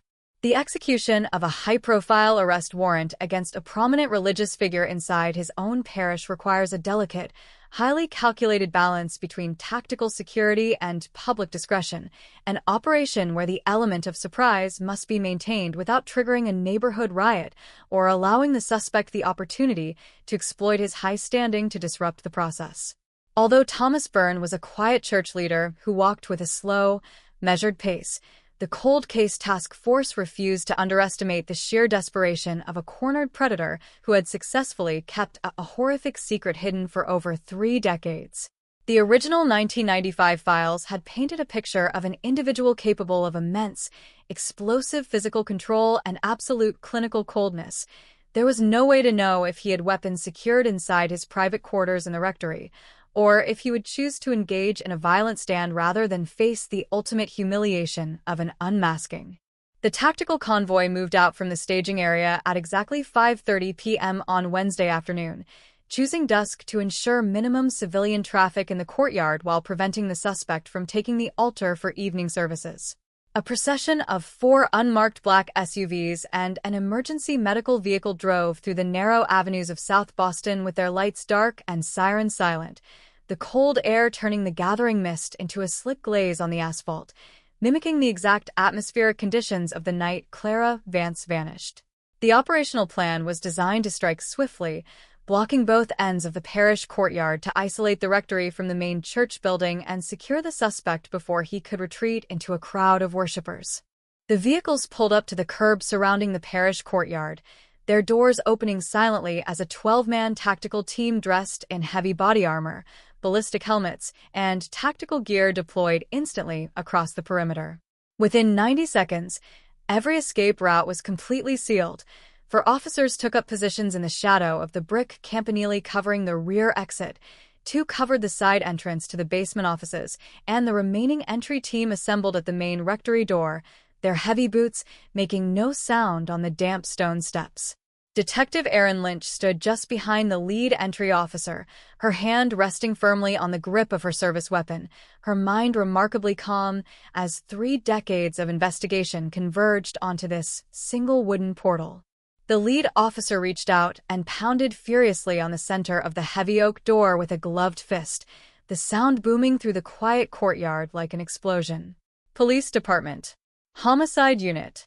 Open the door immediately, he roared, his voice cutting through the evening silence with absolute, freezing authority. For 5 seconds, there was no sound from inside the house, a tense, breathless void where every officer held their breath, their weapons raised and fingers resting lightly on triggers. Then, the faint sound of measured, steady footsteps could be heard approaching the entryway, a pause as a heavy brass security latch was drawn back, and then the door swung slowly inward to reveal Deacon Thomas Burns standing in the dim light of his hallway. He was wearing his black suit and clerical collar, his leather briefcase held firmly in his right hand as if he were simply preparing to leave for a regional meeting. He looked remarkably serene, his face an impenetrable mask of absolute composure that showed no hint of confusion, outrage, or sudden panic as he looked into the blinding glare of a dozen tactical flashlights trained directly on his chest. The entry team surged forward with overwhelming force, their weapons covering his center mass as they instantly secured his arms, taking the briefcase from his grip and pushing him gently but firmly against the hallway wall to check for hidden weapons. Thomas Byrne, you are under arrest for the crime of first-degree murder, Detective Lynch declared, stepping into the hallway, her voice a calm, freezing current that seemed to bounce off the high ceilings of the rectory. The reaction from the suspect was a terrifying testament to his psychological detachment. He did not demand to know what this was about. He did not utter a single word of denial, nor did he ask who Clara Vance was, a freezing, calculated silence that sent a physical chill through the arresting officers. He simply closed his eyes for a fraction of a second, his head dropping forward against his chest in a single, slow nod of defeat, his fingers remaining perfectly still as the steel handcuffs were clicked tightly around his wrinkled wrists. The metallic click of the restraints echoed through the quiet house like the final chime of a clock, signaling the absolute end of his 30-year escape from the law. "It's over, Thomas," Lynch said softly, looking directly into the cold eyes of the man who had held the trust of an entire neighborhood while harboring the soul of a monster. "We have the watch from the alley. We have your DNA from the bakery. Your time is officially up." Byrne offered absolutely no verbal response, maintaining his rigid, silent discipline as 2 officers supported his arms, walking him slowly out of the rectory door and down the stone steps toward the rear seat of a waiting transport vehicle. The courtyard was beginning to fill with early arrival parishioners for the evening service, people stopping in absolute, paralyzed bewilderment as they witnessed the tactical units guiding their revered deacon down the steps in chains. A heavy, suffocating silence fell over the gathering crowd, faces turning pale as the flashing blue lights of the arriving support cruisers began to cut through the dusk, casting long, distorted shadows against the stained glass windows of the church. The image was a devastating visual rupture of reality, the final unmasking of a predator who had worn the vestments of holiness to shield himself from the blood on his hands, led away into the dark to finally answer for the night of February 14, 1995. The mechanical transformation of a high-profile forensic arrest into a formal legal proceeding requires a meticulous, systematic transition of data from the police laboratory into the heavily structured, adversarial architecture of the criminal justice system. In the weeks immediately following the dramatic dusk arrest of Deacon Thomas Byrne, the Suffolk County Courthouse in downtown Boston became the epicenter of an unprecedented historical reckoning, drawing an intense, nonstop influx of national media crews, legal scholars, and emotional residents from the neighborhood of South Boston. The legal machinery of the Commonwealth, operating under an emergency mandate to ensure a flawless presentation of evidence, began processing a mountain of historical documents, physical exhibits, and modern genetic sequencing charts. The primary challenge facing the prosecution was not merely proving that Byrne's DNA matched the biological material left on the evidence, but ensuring that a modern jury could bridge the immense 31-year chasm between the primitive investigative landscape of 1995 and the hyper-technological forensic reality of 2026. Deacon Thomas Byrne made his initial appearance in the heavily secured Superior Courtroom under conditions that had been carefully calculated by both sides of the legal aisle to project entirely conflicting narratives. The defense team, led by a highly experienced, aggressive criminal defense specialist named Jonathan Vance, a secular coincidence of surname that the judge explicitly barred from being mentioned to prevent any dynamic of jury confusion, guided the 64-year-old suspect into the room. Byrne appeared markedly composed, his physical demeanor maintaining a striking, calm dignity that refused to crack under the glare of the media cameras. He wore a dark, tailored civilian suit, his hands folded neatly in front of him, his silver hair neatly combed, his expression serene as he adjusted a pair of reading glasses to look over the legal briefs. This visual presentation was a deliberate, tactical move designed to immediately reinforce his decades-long public image of gentle, selfless community devotion, framing the entire proceeding as a reckless, borderline sacrilegious exercise in historical character assassination targeting a servant of the church who had given his life to the poor. The prosecution, spearheaded by a fierce, uncompromising assistant district attorney named Marcus Vance, another bearer of the name, though his focus was strictly aligned with securing absolute justice for the victim, completely refused to let the courtroom be distracted or manipulated by the defendant's manufactured aura of sanctity. He opened the state's formal presentation not by referencing the complex, abstract mathematics of investigative genetic genealogy, but by projecting a massive, high-definition, beautifully restored color portrait of 24-year-old Clara Vance onto the large digital displays flanking the jury box. Clara's bright, hopeful eyes, captured on a sunny afternoon outside the Boston City Hospital just weeks before her life was violently stolen, filled the room with an immense, heartbreaking vitality that instantly neutralized the defense's calculated imagery of pastoral benevolence.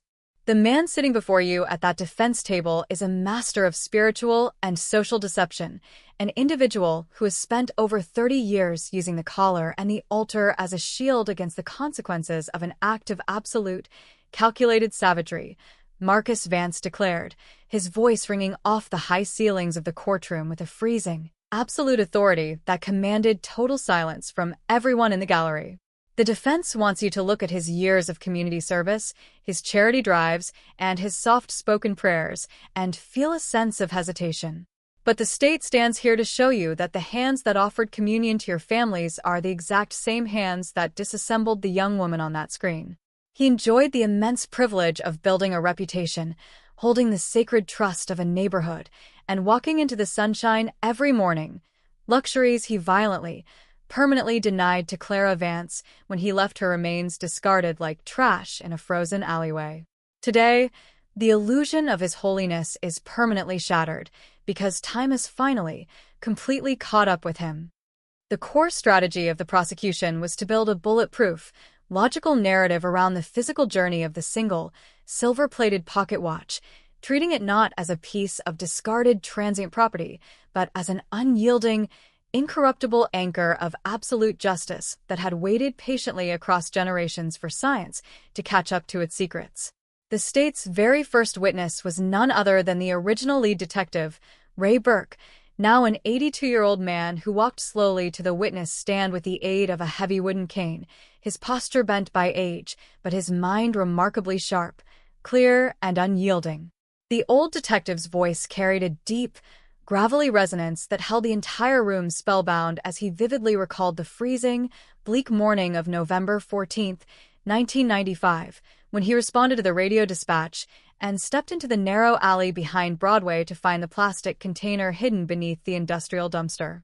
Burke detailed his exact actions on that morning, walking the jury through his decision to preserve the cracked pocket watch resting in the frozen slush just inches from where the victim's remains had been deposited.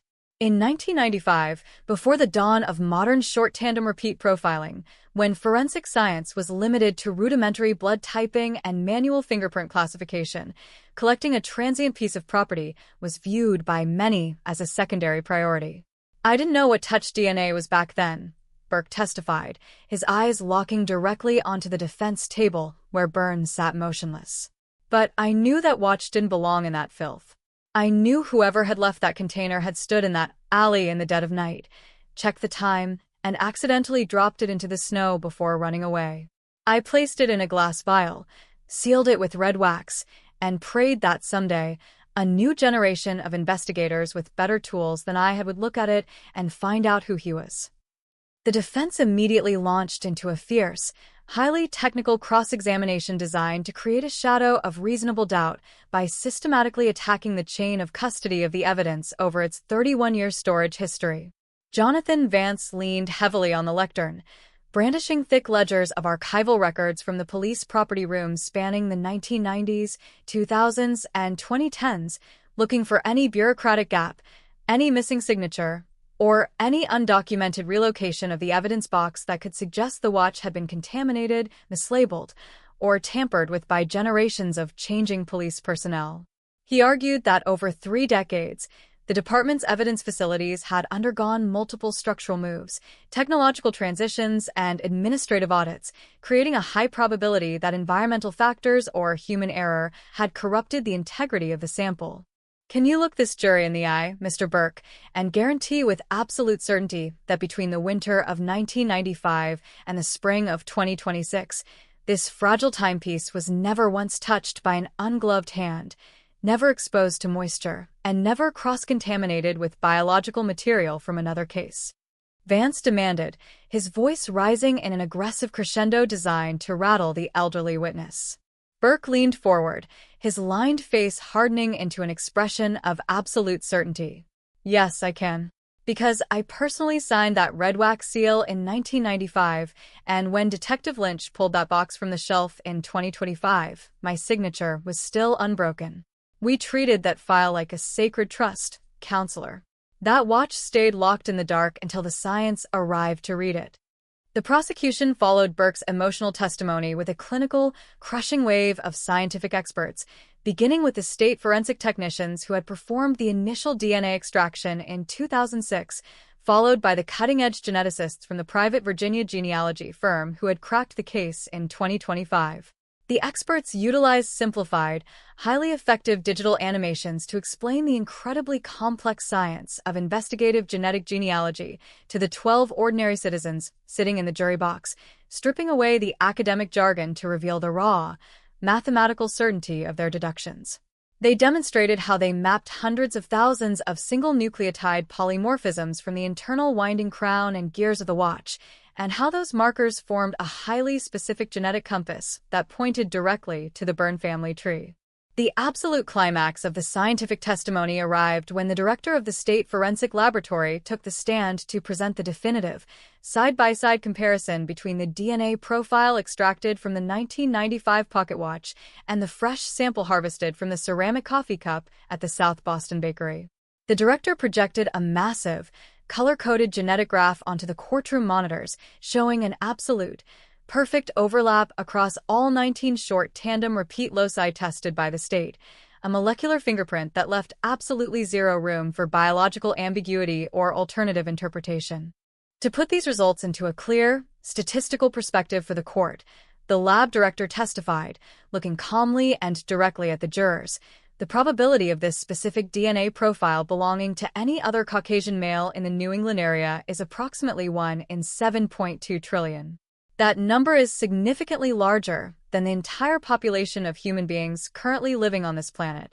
From a purely scientific and mathematical standpoint, it is an absolute certainty that the individual who left his biological signature inside that silver pocket watch in 1995 is the defendant, Thomas Byrne. The sheer, overwhelming weight of the scientific evidence seemed to physically lower the ceiling of the courtroom, creating a suffocating, inescapable atmosphere that completely crushed the defense's attempts to construct an alternative narrative of a police frame-up or a miraculous cosmic coincidence. Byrne sat utterly motionless through the hours of dense, technical testimony, his head upright, his expression maintaining a chilling, mask-like serenity, his fingers tracing the edge of his legal pad as the invisible, digital net of modern molecular science tightened irreversibly around his neck, stripping away his stolen mask of respectability piece by microscopic piece. Part 4.5. As the trial progressed into its second week, shifting smoothly from the cold, clinical precision of laboratory science into the raw, devastating human reality of the crime, the prosecution sought to ensure the jury fully understood the multi-generational path of destruction Thomas Byrne had left in his wake. Marcus Vance understood that forensic data, no matter how statistically flawless, can sometimes feel abstract to a jury if it is not firmly anchored to the real-world suffering of human victims. To achieve this, he called a series of historical character witnesses from South Boston, designed to vividly reconstruct the social atmosphere of the neighborhood before and after the night of February 14, 1995, transforming the proceeding into a profound, collective meditation on the permanence of trauma.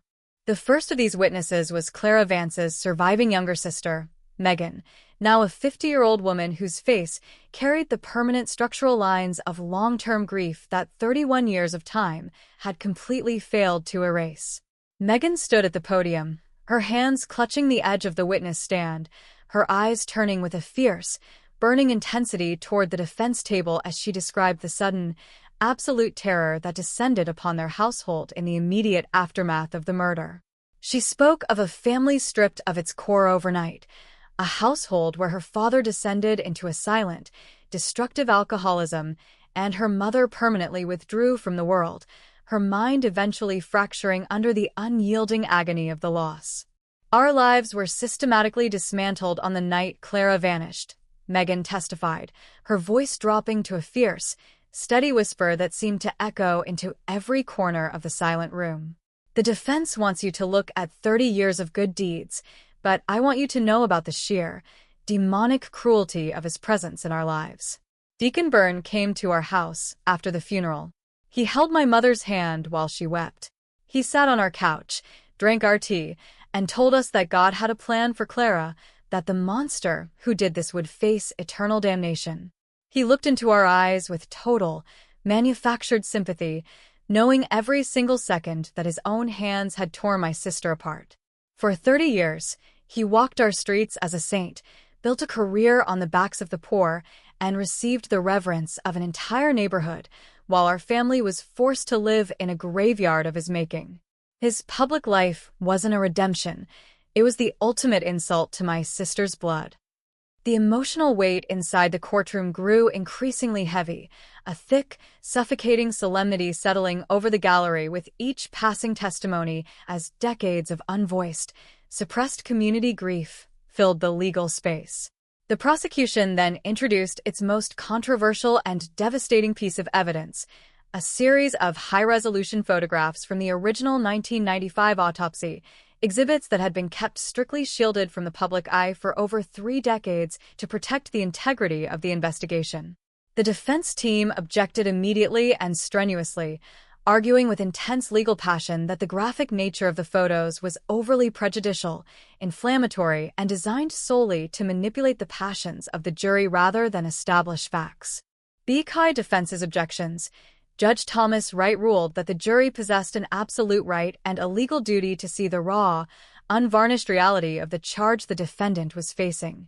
When the massive monitors inside the courtroom flickered to life, displaying the horrific details of the clinical, surgical precision with which Clara Vance's body had been dismembered, a collective, audible gasp of shock and horror rippled through the gallery.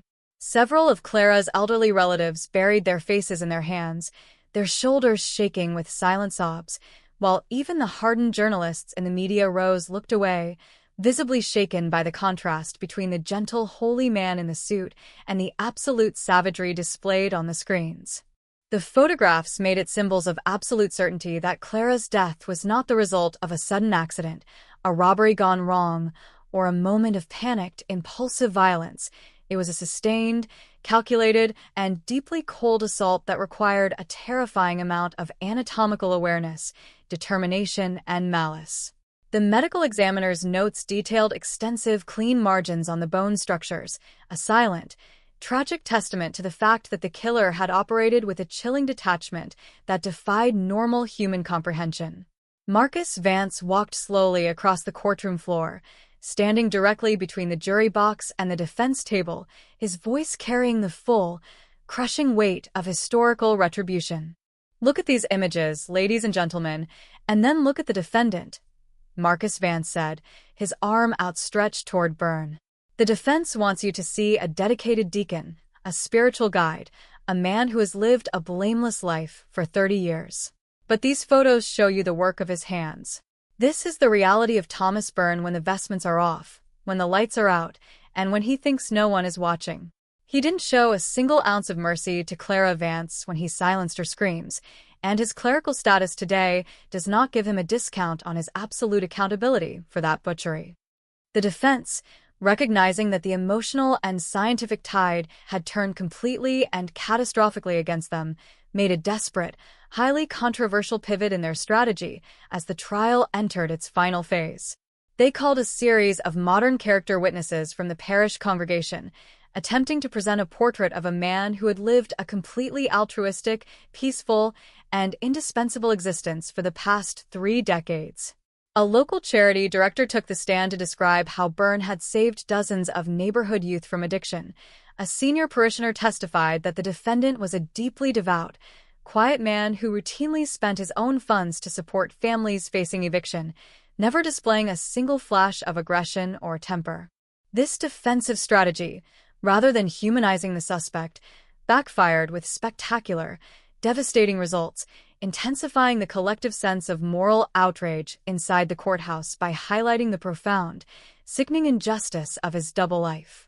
On cross-examination, Marcus Vance dismantled these character witnesses with surgical, ruthless precision, asking each one a single, devastating question that completely exposed the hypocrisy of the defense's narrative.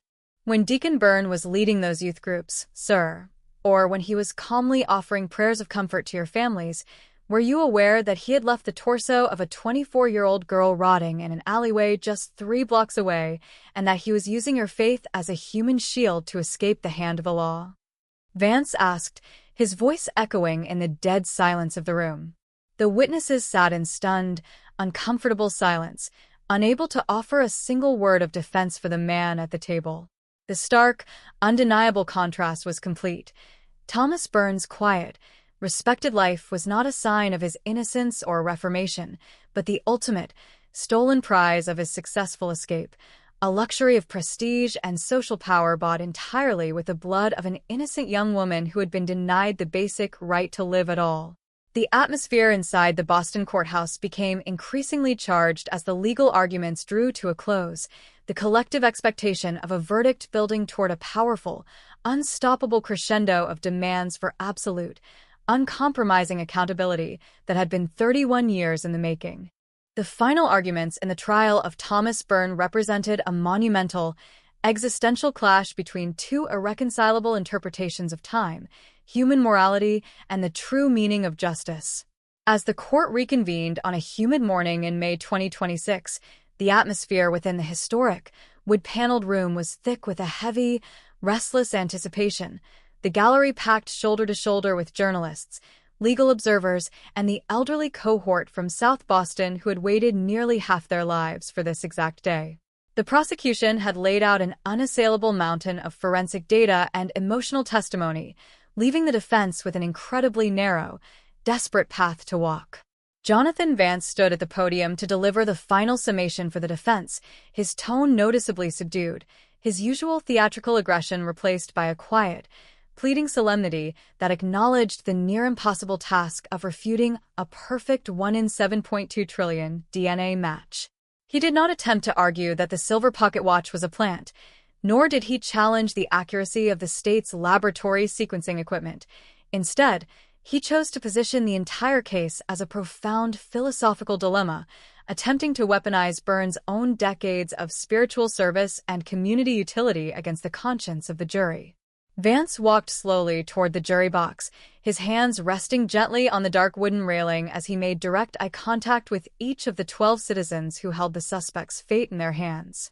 He gestured with a calm, deliberate hand toward the defense table, where the 64-year-old Thomas Byrne sat upright, his expression unreadable, his clerical collar removed but his posture still maintaining the quiet, dignified composure of a man accustomed to the pulpit. Ladies and gentlemen of the jury, the state has spent the last 2 weeks taking you on a horrific journey into the dark, freezing winter of 1995, demanding that you look at graphic images and feel an entirely justified anger for a catastrophic tragedy. Jonathan Vance began, his voice dropping to a low, intimate whisper that forced the entire room to lean in to catch his words.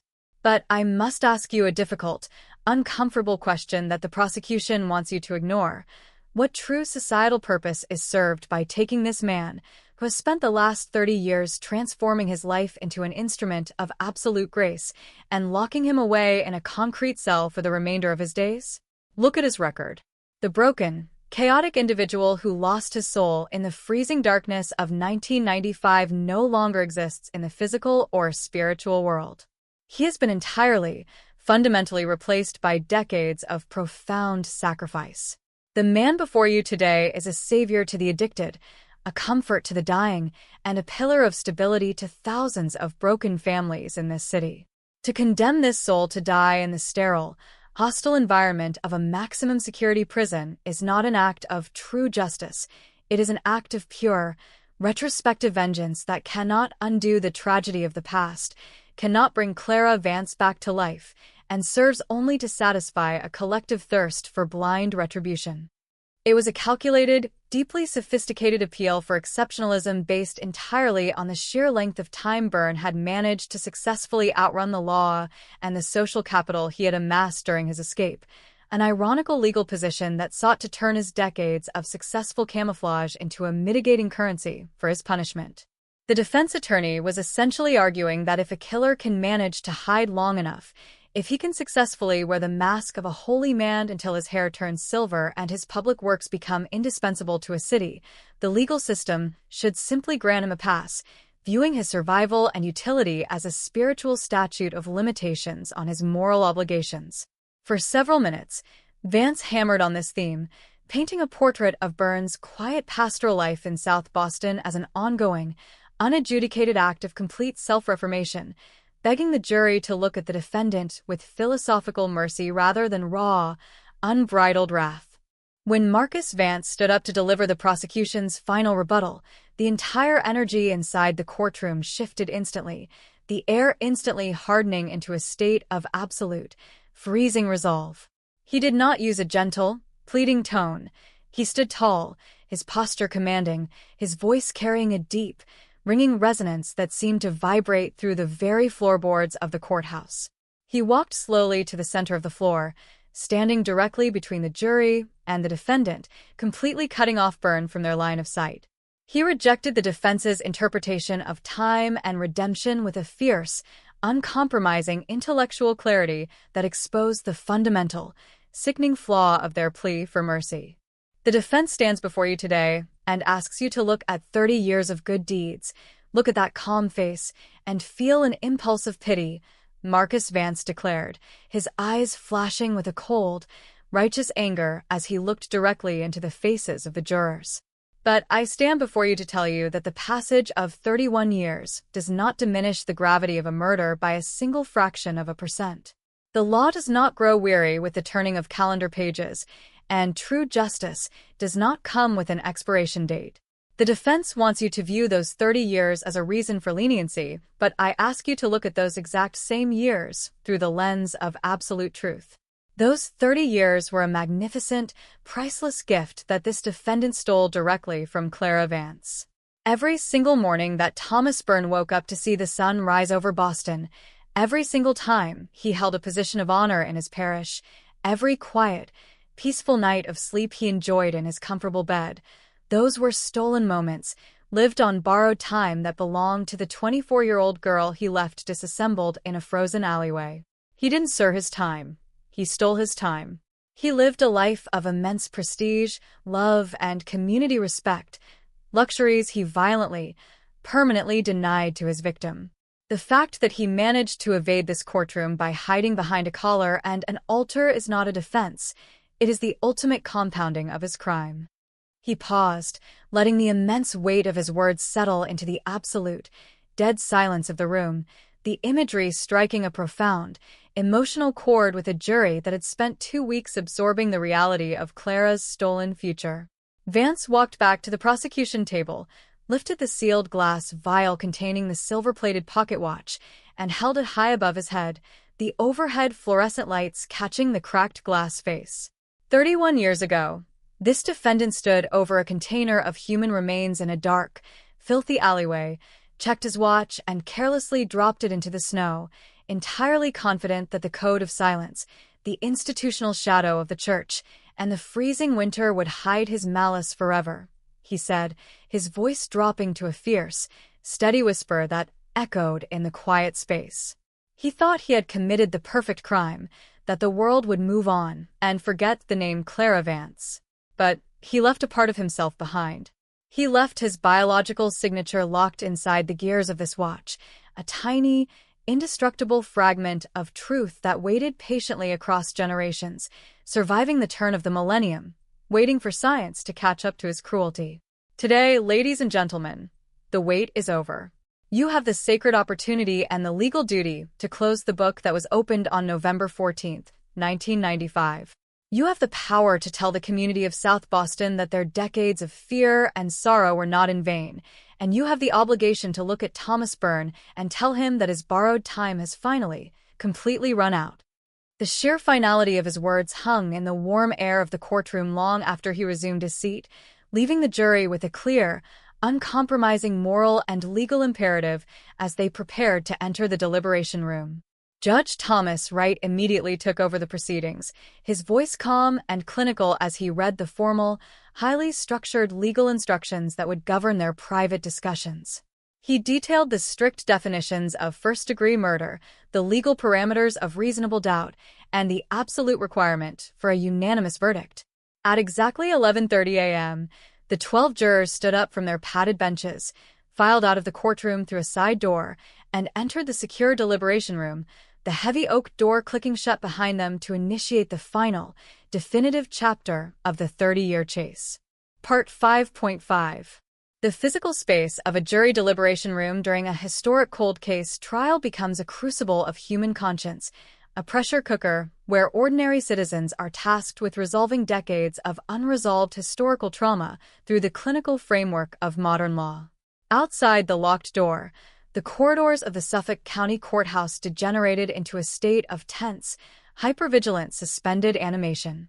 The media trucks parked along the curb kept their engines idling, reporters pacing the pavement with microphones in hand, while inside the building, the remaining relatives and childhood friends of Clara Vance gathered in small, muted clusters on the wooden benches, their faces etched with an agonizing mixture of hope and terror. For these individuals, the wait was a psychological gauntlet. 30 years of silence had conditioned them to expect disappointment from the legal system and the fear that a single, stubborn juror might succumb to the defense's appeals for sympathy regarding Byrne's modern pastoral utility hung over the crowd like a toxic mist.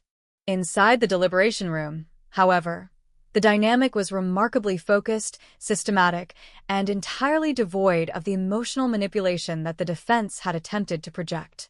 The 12 jurors, representing a diverse cross-section of modern society, teachers, engineers, retail workers, and retirees, began their work by electing a foreman, a middle-aged high school history teacher who immediately established a structured approach to reviewing the evidence. They did not begin with a premature vote. Instead, they requested that the primary physical exhibits be brought into the room, spreading the color-coded DNA sequencing charts and the high-resolution photographs of the silver pocket watch across the large conference table. The discussion quickly converged on the absolute, unyielding reality of the forensic science. An engineer on the jury led the review of the capillary electrophoresis data, walking the other members through the matching 19 loci between the 1995 crime scene evidence and the 2026 Sacramento Bakery Cup sample. The mathematical certainty, 1 in 7.2 trillion, was a barrier that no amount of legal rhetoric could breach. It rendered any alternative theory of innocence completely absurd, reducing the defense's case to a mere plea for emotional exceptionalism. The jurors recognized that to hesitate based on Byrne's current ecclesiastical status or social utility would be an insult to the rule of law, a dangerous concession that would effectively reward a killer for the efficiency of his camouflage. If we let him walk out of here because he did charity work, one juror, a young woman who worked as a social worker, argued passionately during the second hour of debate, we are telling every predator out there that if you can just balance your crimes with social service, the law won't touch you anymore. The girl in those photos didn't get a chance to help people. She didn't get to graduate or build a career. We aren't judging the deacon who stands at the altar today. We are judging the actions of the man who left his DNA inside that pocket watch after disassembling a human being in an alley. Any lingering doubts were completely vaporized when the foreman pulled the autopsy photographs from the evidence folder, laying them side by side beneath the harsh fluorescent lights of the room. The graphic evidence of the immense, cold-blooded physical violence Clara had suffered, the chilling, precise nature of her dismemberment, cut through the defense's rhetoric of a gentle, holy man, reminding the 12 citizens of the raw, unvarnished malice that had initiated this entire process 31 years prior. They recognized that to grant leniency based on his public service would be a catastrophic failure of the law, a concession that would create a two-tiered system of justice where prominent individuals could purchase immunity for the most horrific crimes. The realization settled into the room that Thomas Byrne's quiet, respected life in South Boston was not a separate, redemptive existence, but the direct fruit of his escape, a stolen lifetime of prestige and social power bought entirely with the absolute destruction of another human being. At exactly 4:12 p.m., after just under 5 hours of intensive, meticulous analysis, a remarkably short duration that spoke to the overwhelming, crushing clarity of the state's forensic case, the foreman pressed the red buzzer on the wall of the deliberation room, its sharp, mechanical ring echoing through the quiet corridors of the courthouse like a thunderclap. The effect on the waiting crowd outside was instantaneous. A sudden, collective gasp rose from the benches as people rushed toward the courtroom doors, bailiffs scrambling to re-establish security parameters as the national media alerts began flashing across television screens across the country. The gallery flooded back into the benches within minutes, the atmosphere thick with an almost suffocating, electric tension, the silence so profound that the rhythmic ticking of the large wall clock sounded like a metronome counting down the final seconds of a 30-year countdown. Thomas Byrne was led back into his position at the far end of the defense table by 2 armed sheriff's deputies, his face completely pale, his posture slightly slouched for the first time in the entire proceeding, his eyes locked onto the tabletop as if he finally realized that his fortress of social camouflage had collapsed entirely. He refused to look toward the gallery or the jury box, his fingers tracing the edge of his legal pad in absolute silence. The prosecution and defense teams took their places, Marcus Vance standing with a stoic, professional composure that gave no hint of the emotion swelling behind his eyes. The heavy door at the front of the room opened, and Judge Thomas Wright took his seat on the elevated bench, his expression solemn as he turned his attention toward the 12 citizens sitting in the jury box. Ladies and gentlemen of the jury, have you reached a unanimous verdict on the single count of murder in the first degree? He asked, his voice cutting through the silence of the room with a clinical authority. The foreman stood up, holding a single sheet of paper in his hands, his posture straight, his voice remarkably steady and clear as he read the words that had been 31 years in the making. We have, Your Honor. On the single count of first-degree murder, we find the defendant, Thomas Byrne, guilty as charged. A collective, sharp release of breath swept through the crowded gallery, a sound that immediately dissolved into soft, muffled sobs of profound relief from Clara's family, while the remaining supporters of the deacon sat in stunned, paralyzed silence, their faces pale as the illusion of his innocence was permanently erased from the world. Detective Burke, sitting in the front row, slowly closed his eyes, a single tear cutting down his deeply lined cheek as his chest rose and fell in a long, shuddering sigh of profound release, the invisible, crushing burden of his career's greatest failure finally falling from his shoulders into the past.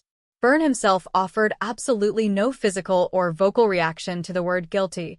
His body remained perfectly still, a statue of historical malice finally caught in the web of his own biological making, stripped forever of the unearned respectability that had protected him for a lifetime. Judge Wright thanked the jury for their historic service, formally dismissing them from a proceeding that would find an immediate place in the textbooks of forensic history, before setting a firm date for the final sentencing hearing that would determine the ultimate destination of the convicted killer. The formal transformation of a unanimous criminal verdict into a permanent, legally binding judicial sentence represents the final, clinical bridge between the volatile emotions of a courtroom trial and the cold, unyielding reality of state incarceration.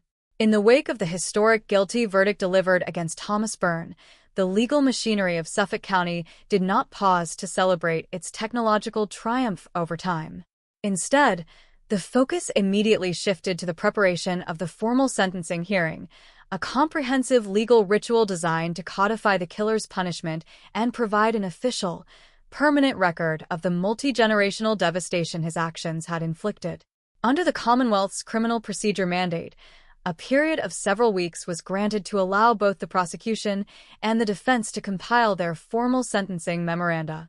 For Detective Aaron Lynch and Assistant District Attorney Marcus Vance, this interim period was not a time for rest.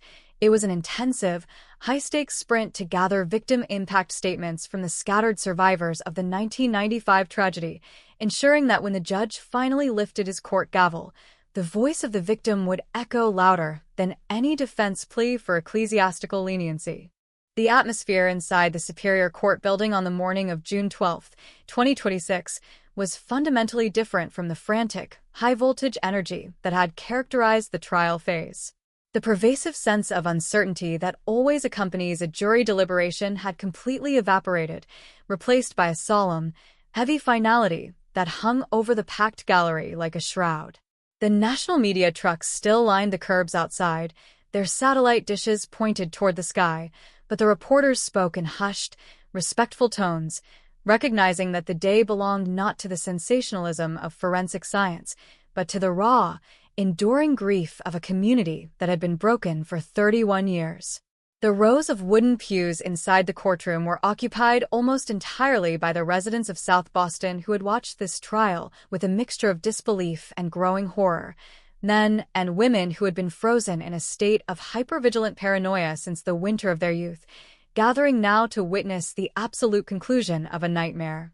Thomas Byrne was guided into the courtroom at exactly 9:30 a.m. by two armed sheriff's deputies, his physical appearance serving as a stark visual indictment of his total psychological defeat. The sleek civilian suit he had worn during the trial had been replaced by a standard bright orange department jumpsuit, and his hands, now stripped of the dignity of his previous position, were heavily shackled to a steel chain wrapped around his waist. He kept his eyes locked entirely onto the polished wood of the defense table, refusing to glance toward the empty jury box or toward the gallery where the faces of his past were watching his every breath with a cold, unforgiving intensity. His defense attorney, Jonathan Vance, sat beside him with a grim, resigned expression, his stack of legal briefs notably thin, recognizing that the flawless 19-locus genetic match had left him with virtually zero room to maneuver under the state's strict sentencing guidelines for first-degree murder. Judge Thomas Wright took his seat on the elevated stone bench with a striking, quiet solemnity, his gaze lingering for a long moment on the portrait of 24-year-old Clara Vance, which the prosecution had once again projected onto the large digital displays flanking the room. He cleared his throat, his deep, authoritative voice cutting through the absolute silence of the room like a scalpel as he formally called the court to order. We are gathered here this morning to execute the final, definitive phase of a judicial process that has reached back across 3 decades of silence to uncover a truth buried in the history of the city, Judge Wright began, looking down at the defense table with an expression that carried no warmth. Before this court hands down its formal judgment and sentence under the laws of this Commonwealth, the prosecution has the statutory right to present victim impact statements from those whose lives were permanently altered by the actions of the defendant on the night of February 14, 1995. The court will now hear from the state. Marcus Vance stood up from the prosecution table, his posture straight and commanding, his face reflecting a calm, righteous determination as he walked to the podium located in the center of the courtroom floor.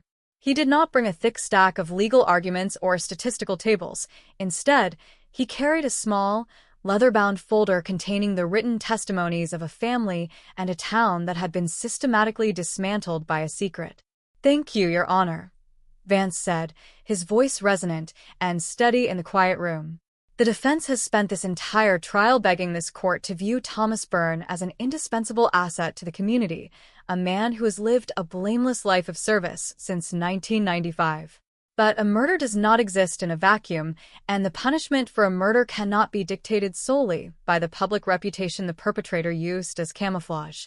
The state calls its first witness to articulate the true, multi-generational cost of the defendant's escape, Megan Vance, the surviving younger sister of Clara. Megan walked slowly to the podium, her steps deliberate, her hands shaking slightly as she adjusted the microphone before turning her head to look directly down at the side of Thomas Byrne's profile. She was no longer the frightened, traumatized teenager who had spent the winter of 1995 listening to her parents weep in the dark. She was a woman carrying the weight of a lifetime of unavenged sorrow, and her voice carried a fierce, biting clarity that seemed to physically pin the defendant to his chair.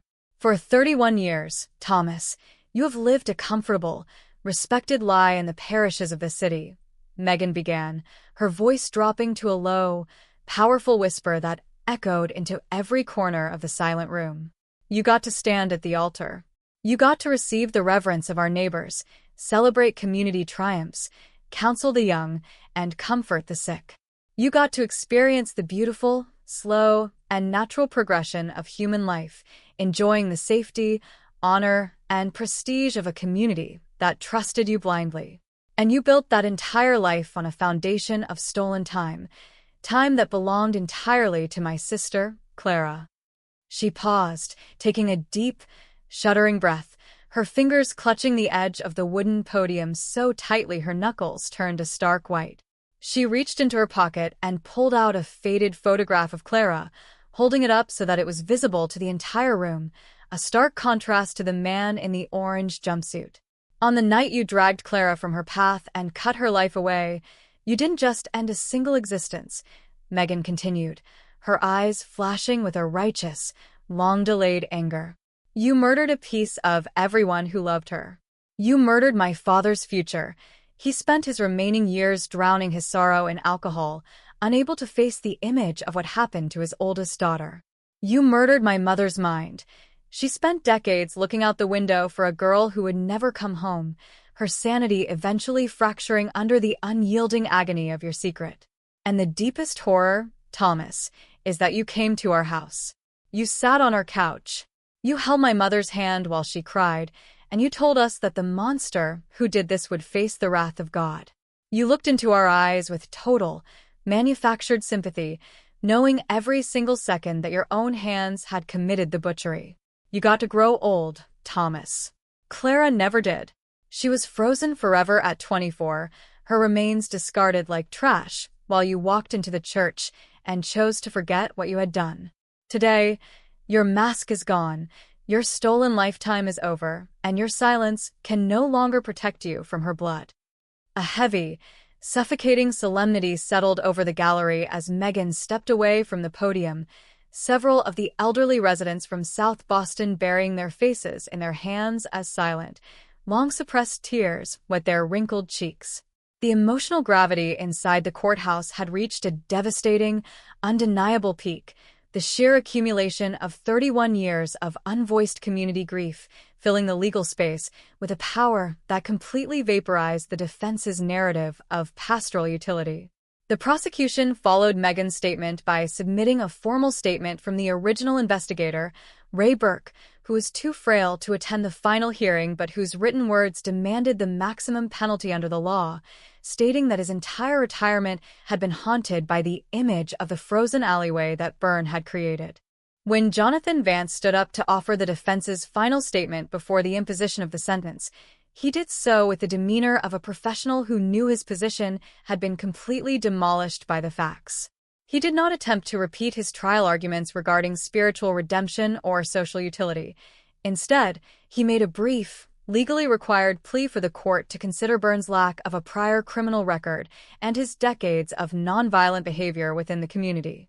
Your Honor, the defendant stands before you a convicted man, and we accept the definitive nature of the jury's finding, Vance said quietly, his hands resting flat on the table.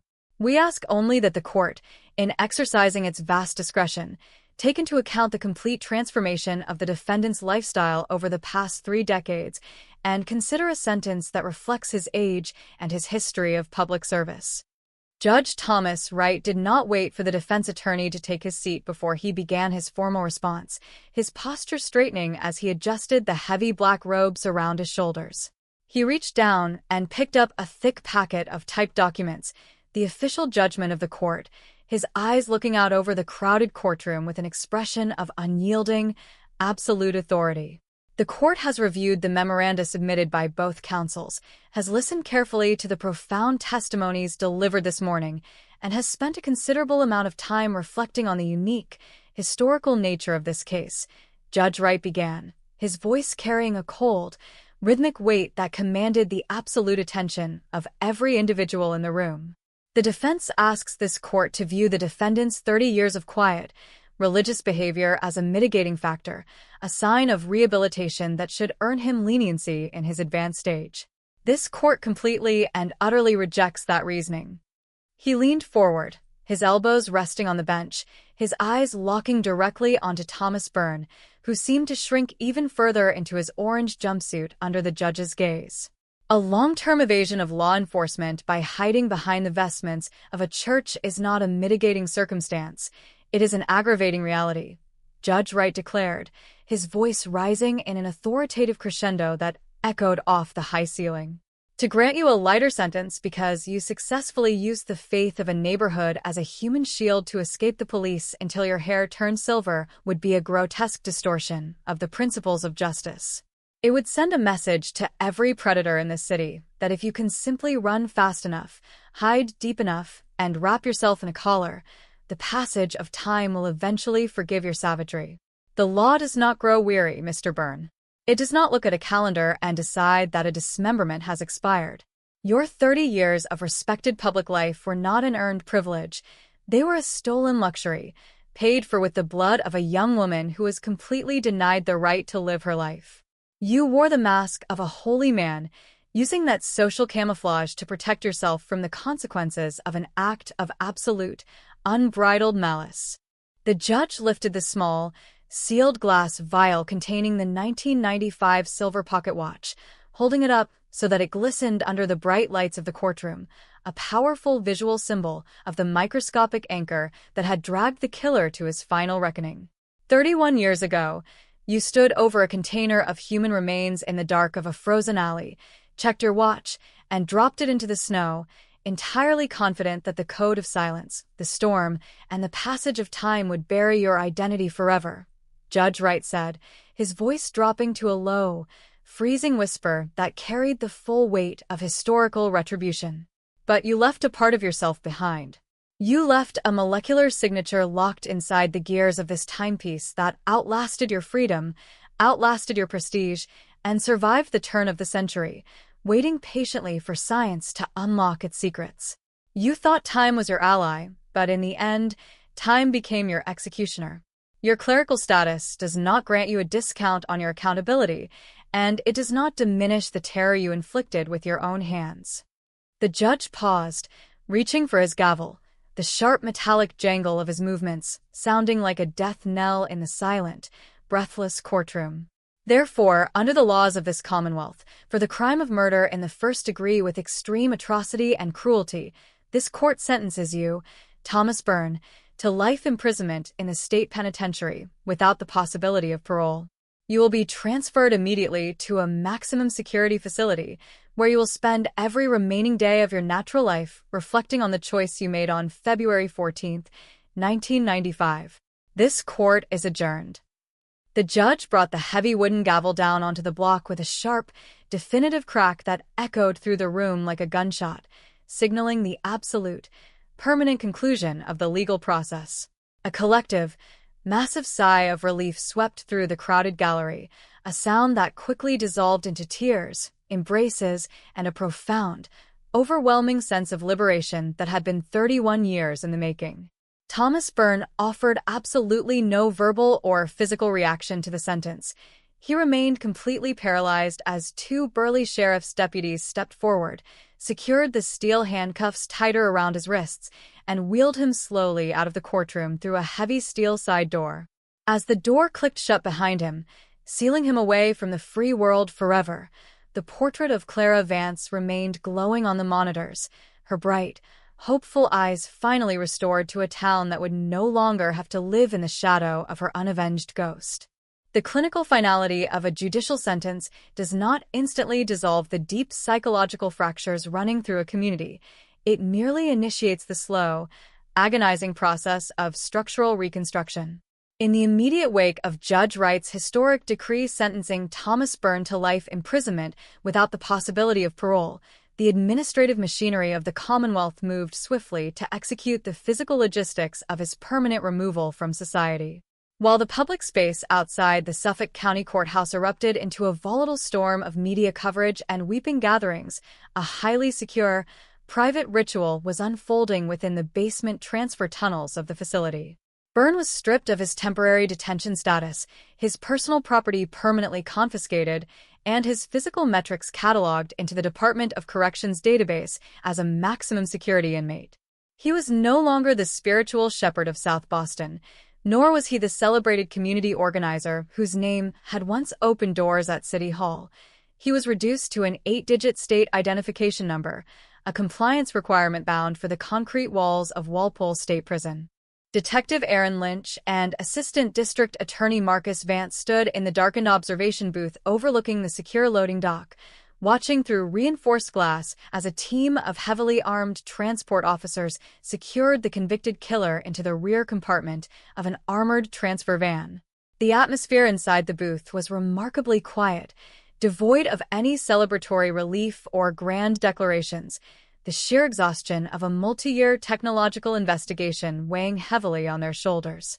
Lynch watched as the heavy steel doors of the van slammed shut with a definitive, metallic echo that reverberated through the concrete subterranean space, the vehicle's brake lights casting long, crimson streaks across the damp floor as it accelerated up the ramp and into the afternoon rain.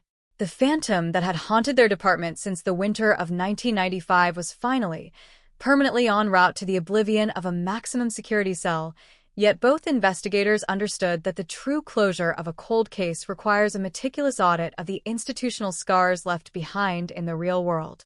The physical departure of the transport van marked the official transition of the Vance investigation from an active judicial battlefield into an archival reality, leaving the neighborhood of South Boston to confront the immense internal fallout of the unmasking. For over 3 decades, the identity of the community had been constructed around an unshakable belief in its own resilience, its deep moral architecture, and its absolute trust in the structural sanctity of St. Jude's Parish. The revelation that their most revered deacon, the man who had guided their troubled youth, comforted their dying parents, and stood at the very altar of their faith, was the brutal predator who had disassembled Clara Vance just 3 blocks away sent a profound shockwave through every household. It was a cognitive rupture that tore at the bonds of lifelong friendships. Neighbors who had passionately defended Byrne during the initial arrest found themselves staring blankly at the floor in local coffee shops, unable to reconcile the gentle, holy man they knew with the terrifying graphic realities exposed by the forensic laboratory charts. The church building itself seemed to carry a different, heavier energy in the days following the sentencing, its massive brick walls no longer appearing as a sanctuary of light, but as a monument to a historical deception. The diocese moved with frantic, corporate urgency to initiate a comprehensive internal audit of Byrne's entire career, assigning a team of specialized investigators to review decades of parish financial records, youth group registries, and counseling logs to ensure that his malice had not claimed other, hidden victims across his long tenure. Every space he had touched, the parish basement office where he organized food drives, the community center gym where he coached basketball, the private rectory library where he met with troubled teens, was systematically locked, sealed, and subjected to a quiet administrative purge, the institution desperate to erase any physical trace of the monster who had nested within its walls. For the older generation of South Boston residents, the true weight of the reckoning was carried in the absolute silence that returned to the streets, a quietness that was fundamentally distinct from the tense, paranoid atmosphere that had dominated the winter of 1995. The code of silence that had traditionally defined the district, the unwritten law that viewed outside law enforcement with deep suspicion and protected local secrets from the interference of the state, had been exposed as the ultimate enabler of a predator. They were forced to realize that their collective reluctance to speak, their historical habit of keeping heads down and eyes averted, had unintentionally provided Thomas Byrne with the perfect, bulletproof sanctuary, allowing him to walk into the sunshine every morning with the blood of an innocent girl permanently dried beneath his fingernails. It was a bitter, humbling pill to swallow for a proud community, an admission that the walls they had built to keep the outside world out had instead locked a monster in, transforming their home into a playground for a sophisticated, calculated malice that had successfully exploited their loyalty for a lifetime. Part 7.5. The systemic dismantling of a cold case file requires a clinical adherence to administrative protocol, ensuring that every piece of physical evidence, every typed transcript, and every microscopic sample is securely returned to its permanent place within the state's historical archives. In the week following Byrne's permanent transfer to the state penitentiary, Detective Aaron Lynch returned to the climate-controlled vaults of the Central Evidence Repository, a sprawling, subterranean facility where the unresolved horrors of the city's past sat in silent rows of corrugated boxes. She carried the master manifest for the Clara Vance investigation, a thick ledger that documented the movement of every single asset collected since the freezing morning of November 14, 1995. Her task was to witness the formal, permanent storage of the exhibits, ensuring that the chain of custody remained unbroken up to the very moment the file was officially marked closed in the state database. The property room was entirely silent, the air cool and dry, smelling of old paper, cardboard, and industrial disinfectant, a sterile graveyard of human tragedies suspended in a matrix of modern tracking numbers. Lynch walked down the narrow aisles until she located the specific shelf where the Vance material had sat for 31 years, lifting the heavy cardboard container onto a metal cart with a sense of profound reverence. She systematically reviewed the contents, checking each item against her digital tablet. The clothing Clara had worn on her final shift, the heavy plastic container that had held her remains, the maps of the South Boston parks, and the hundreds of pages of handwritten notes compiled by the original investigator, Ray Burke.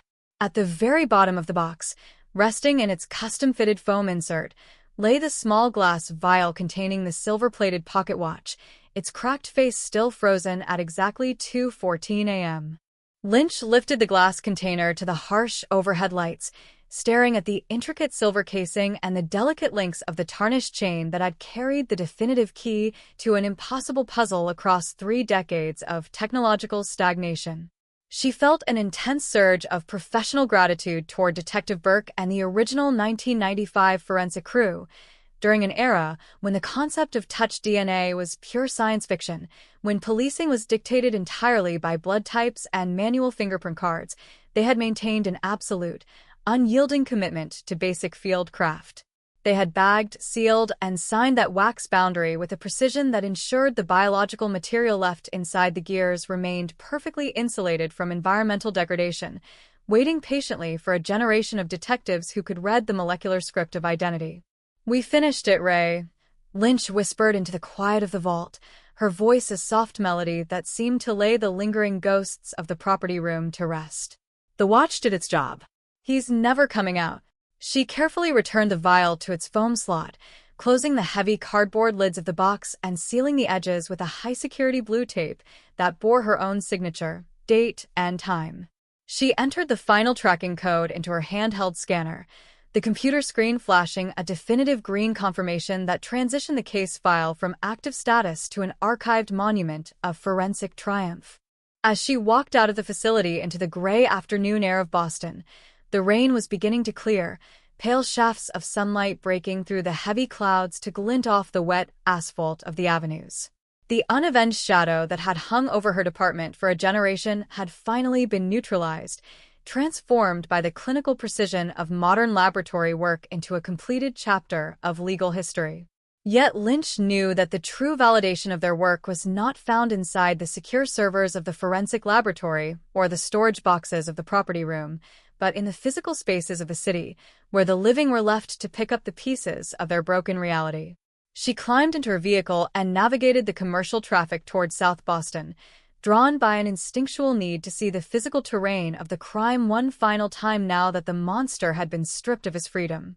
The narrow alley behind Broadway, where Clara's torso had been discovered beneath an industrial dumpster, had undergone a radical, structural transformation over the 3 decades of the investigation's BTAC. The gritty, oil-stained brickwork of the 90s had been thoroughly power-washed, the crumbling concrete replaced by modern cobblestones, and the old industrial waste bins replaced by a pristine brick storefront housing a neighborhood florist and community garden. The physical topography of the horror had been completely erased by the relentless currents of real estate development and urban renewal, yet at the very entrance of the narrow passage, bolted securely into the masonry wall, sat a small, understated bronze plaque that the cold case unit had helped secure for the survivors.